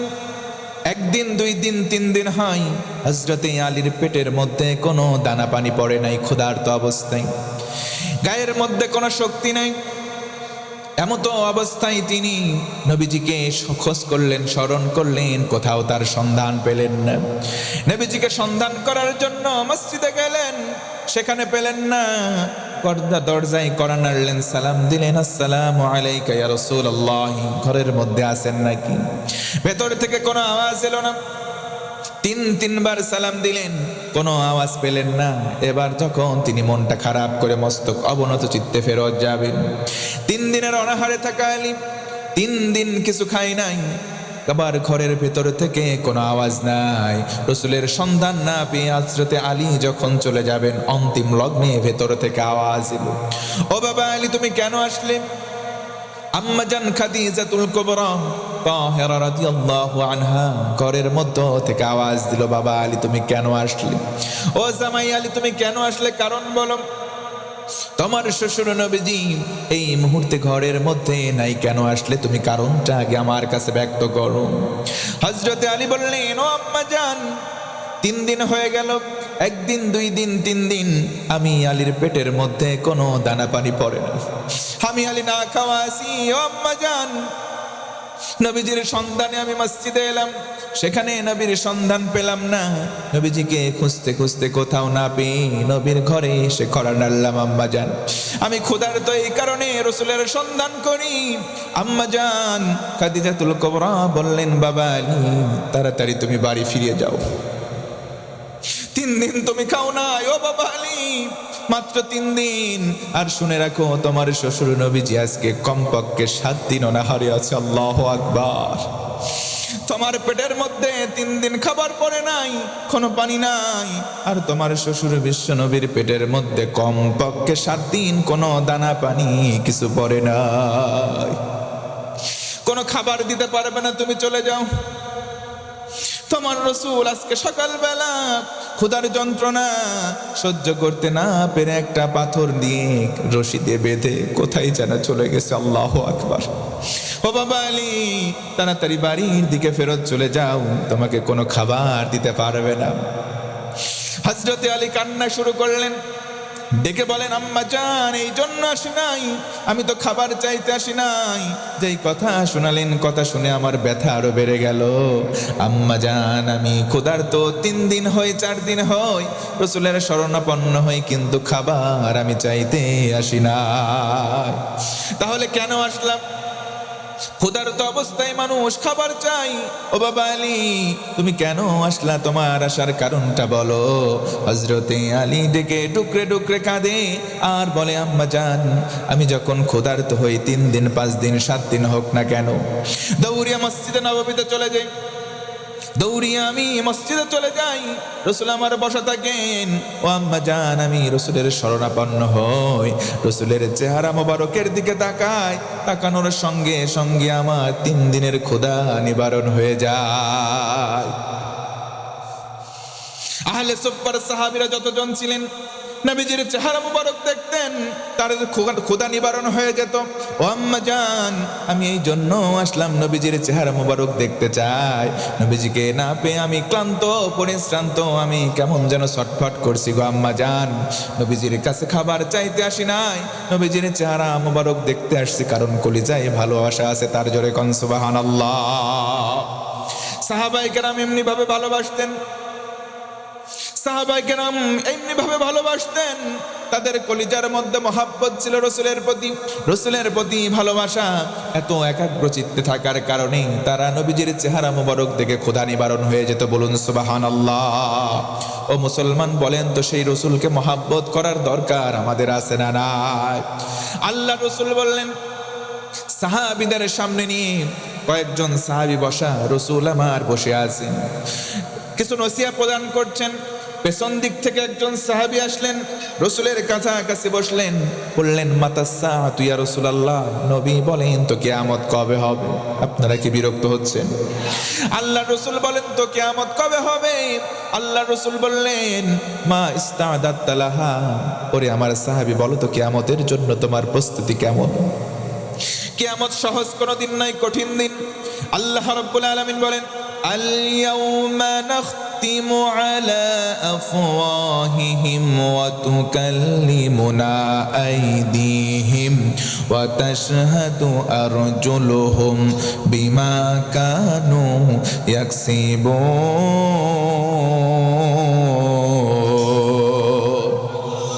আল্লাহ রাব্বুল আলামিন বলেন, কিয়ামতের দিন ওই মুসিবতের সময় জবানটাকে মোহর দেওয়া হবে, জবানটাকে বন্ধ করে দেওয়া হবে। মানুষের 2টা হাতের জবান খুলে দেওয়া হবে, পায়ের জবান খুলে দেওয়া হবে, হাত পা সব কিছু মানুষের পক্ষে বলে দেবে। হাত ডেকে ডেকে বলবে, ও আল্লাহ, এই হাতের মালিক এই গুনাহ করছে, না হয় এই ভালো কাজ করছি। পা দয় সাক্ষ্য দেবে। রাসূল বললেন, সাহাবী, বলো তোমার কিয়ামতের জন্য কেমন প্রিপারেশন, আগে বলো। তুমি কি জানো না কিয়ামতের দিন মা সন্তানকে ভুলে যাবে, ভাই তার ভাইকে দেখে পালাবে। ইয়াউমা ইয়াফিরুল মারউ মিন আখিহি ওয়া উম্মিহি ওয়া আবি ওয়া সাহিবাতিহি ওয়া বানি। স্বামী তার স্ত্রীকে দেখে পালাবে, স্ত্রী তার স্বামীকে দেখে পালাবে। ওই বিভীষিকাময় মুহূর্তের জন্য তোমার প্রিপারেশন কেমন, আগে বলো। সাহাবী বললেন, তেমন কোনো প্রস্তুতি নাই। লা কাসীরিম মিনাস সালাত, তেমন কোনো নফল নামাজ পড়ি নাই। ওয়ালা মিন সাওমিন, তেমন কোনো সিয়াম পালন করি নাই। ওয়ালা মিন সাদাকাতিন, তেমন দান করি নাই। ওয়ালাকিন্নী ইয়া রাসূলুল্লাহ, তবে নবীজি, ইন্নী উহিব্বুল্লাহ ওয়া রাসূলাহু, আমি আমার কলিজার চাইতে বেশি আল্লাহ এবং রাসূল এই 2 জনকে মহব্বত করি। এই 2টা পুঁজি ছাড়া আমার কোনো পুঁজি নাই। আল্লাহ রাসূল বললেন, আর কোনো টেনশন নাই। ও আমার প্রাণের সাহাবী, আর কোনো ভয় নাই। দুনিয়াতে যার সাথে যার মহাব্বত, তার সাথেই তার কিয়ামত। যদি কিয়ামত ভালো মানুষের সঙ্গে হয়, সরাসরি হবে জান্নাত। কথা বলেন ঠিক কিনা? মান আহাব্বা সুন্নতি ফাকাদ আহাব্বানি ওয়া মান আহাব্বানি কানা মাই ফিল জান্নাহ। রাসূল আমার এই জন্য বললেন, আমার উম্মতিরা শোনো, যদি দুনিয়ায় আমি রাসূলের সুন্নতকে ভালোবাসো, এর মাধ্যমে যদি আমি রাসূলের কাছে কাছে হতে চাও, আমি রাসূল বললাম, আমি আর তুমি জান্নাতে দুইটা আঙ্গুলের মতো পাশাপাশি থাকবো। জোরে কোন সুবহানাল্লাহ। যেন রাসূলের মহাব্বত আমাদের কলিজায় ধারণ করার, লালন করার দরকার আছে না নাই? মুসলমান একটু আওয়াজ দিয়ে বলেন, আছে না নাই? আজকে তেলাওয়াত করেছিলাম সূরা কাহাফ থেকে। আল্লাহ বলেন, সমস্ত প্রশংসার মালিক, আরো জোরে, আলহামদুলিল্লাহিল্লাযী আনজালা আলা আবদিহিল কিতাব ওয়া লাম ইয়াজআল লাহু ইওয়াজা। আল্লাহ বলেন, আমি আল্লাহ সমস্ত প্রশংসার মালিক, কারণ একটা কিতাব আমার বান্দার প্রতি নাজিল করলাম। এই কিতাবের মধ্যে কোনো আড়ষ্টতা নাই, বক্রতা নাই, গোপন কথা নাই। একটু জোর গলায় আকাশ বাতাস মুখরিত করে একবার বলেন আল্লাহু আকবার। সেই কিতাব আমাদের মাঝে আছে। এই কিতাব অনুযায়ী আমরা জীবন গড়ব। কোরআন পড়ব, কোরআন বুঝবো, কোরআন দিয়ে জীবন গড়ব। বলেন ইনশাআল্লাহ। ইন্নামাল আমালু বিন্নিয়াত, নিয়ত করেছেন যেটা, আল্লাহ রাসূলের ভাষ্য অনুযায়ী এই যে কোরআন দিয়ে জীবন গড়লে যে সওয়াব হয়, এই সওয়াব অটোমেটিক, নিয়ত যদি খালেস হয়, আল্লাহ তাআলা আমাদের আমলনামায় ওই সওয়াব লিখে দিয়েছেন। সুবহানাল্লাহ। যদি কোরআনের কর্মী হয়ে ইসলামের জন্য, ইসলামে আন্দোলন করতে গিয়ে মারা যায়, শহীদ হব। শহীদ হলে 6টা পুরস্কার, আর এই শহীদের 6টা পুরস্কার নিয়েও আমরা দুনিয়া থেকে বিদায় নিতে চাই। আল্লাহ যেন শহীদি মর্যাদা আমাদের দান করে, পড়েন আমিন। শহীদ হওয়ার পরে ওই মানুষগুলো আবার আল্লাহকে বলবে, আল্লাহ আমি আবার দুনিয়ায় যেতে চাই। কেন যাবা? আবার জীবন দিতে চাই তোমার জন্য, আবার জান্নাতে আসতে চাই, আবার দুনিয়ায় যাব, আবার জীবন দেব, আবার আসতে চাই। আল্লাহু আকবার। প্রিয় বন্ধুগণ আমার, এজন্য শাহাদাতের উচ্চ মাকাম কামনা করছি তাদের জন্য যারা ইসলামী আন্দোলনের কর্মী ছিল। বিভিন্ন কারণে বিনা বিচারে তাদেরকে অন্যায়ভাবে, অপরাধ ছাড়াও তাদেরকে ফাঁসি দিয়ে দুনিয়ার জমিন থেকে বিদায় দেওয়া হয়েছে। যারা বিভিন্নভাবে এনকাউন্টারে যাদেরকে হত্যা করা হয়েছে, ইসলামী আন্দোলনের কর্মী ভাইদেরকে আল্লাহ যেন জীবনের গুনাহ মাফ করে শহীদ হিসেবে কবুল করে, পড়ে না আমিন। আর যারা এখনো কর্মী আছে, আল্লাহ রাব্বুল আলামিন তাদেরকে যেন কবুল করে, হেফাজতের চাদরে বেষ্টন করে, এবং আমৃত্যু এই ইস্তেকামত থেকে কোরআনের পথে থাকার তৌফিক দান করে, পড়ে না আমিন। যতটুকুন বলেছি কোরআন সুন্নাহর আলোকে বাস্তবতার নিরিখে বলার চেষ্টা করেছি। মানুষ তো ভাই এতক্ষণ কথা বলতে গেলে অনিচ্ছা ভুল হতে পারে। যেহেতু আগামীকাল আপনাদের আয়োজন আছে, আমার ইচ্ছা ছিল আরও লম্বা করার, যেহেতু কালকের দিনের আকর্ষণ রেখে এখানে শেষ করতে হচ্ছে। ভুল ত্রুটি আল্লাহর কাছে মাপ চেয়ে নিচ্ছি। আপনাদের সকলের কাছে ক্ষমা সুন্দর দৃষ্টি আহ্বান করে আমি আমার এলোপাথারি কর্কশ ভাষার অগোছালো কথা এখানে শেষ করছি। ভালো থাকবেন। আবার আমাদের দেখা হবে তো ইনশাআল্লাহ, দেখা হবে তো ইনশাআল্লাহ। দুইটা কথা বলি, আমরা একদিন মারা যাব। মারা যাওয়ার সময় আমাদের চকলেটের মতো মুড়িয়ে বড়ই পাতা গরম পানি গরম করে গোসল করিয়ে কবরে রাখা হবে। কোনো সন্দেহ আছে? সন্দেহ আছে? এজন্য কবি বলেন, সাজিয়ে গুজিয়ে দে মোরে সজনী তোরা, সাজিয়ে গুজিয়ে দে মোরে, সাজিয়ে গুজিয়ে দে মোরে সজনী তোরা, সাজিয়ে গুজিয়ে দে মোরে, সাজিয়ে গুজিয়ে দে মোরে সজনী তোরা, সাজিয়ে গুজিয়ে দে মোরে। বড়ই পাতার গরম জলে শোয়াইয়া মশারির তলে, বড়ই পাতার গরম জলে শোয়াইয়া মশারির তলে, আতর গোলাপ চন্দন মেখে দে সজনী তোরা, সাজিয়ে গুজিয়ে দে মোরে, সাজিয়ে গুজিয়ে দে মোরে সজনী তোরা, সাজিয়ে গুজিয়ে দে মোরে। সাজিয়ে গুজিয়ে ঠিক এভাবেই যেন ঈমান নামক সম্পদ নিয়ে আমাদেরকে কবরে রাখা হয়। আল্লাহ যেন ঈমানি মরণ আমাদের দান করে। পড়েন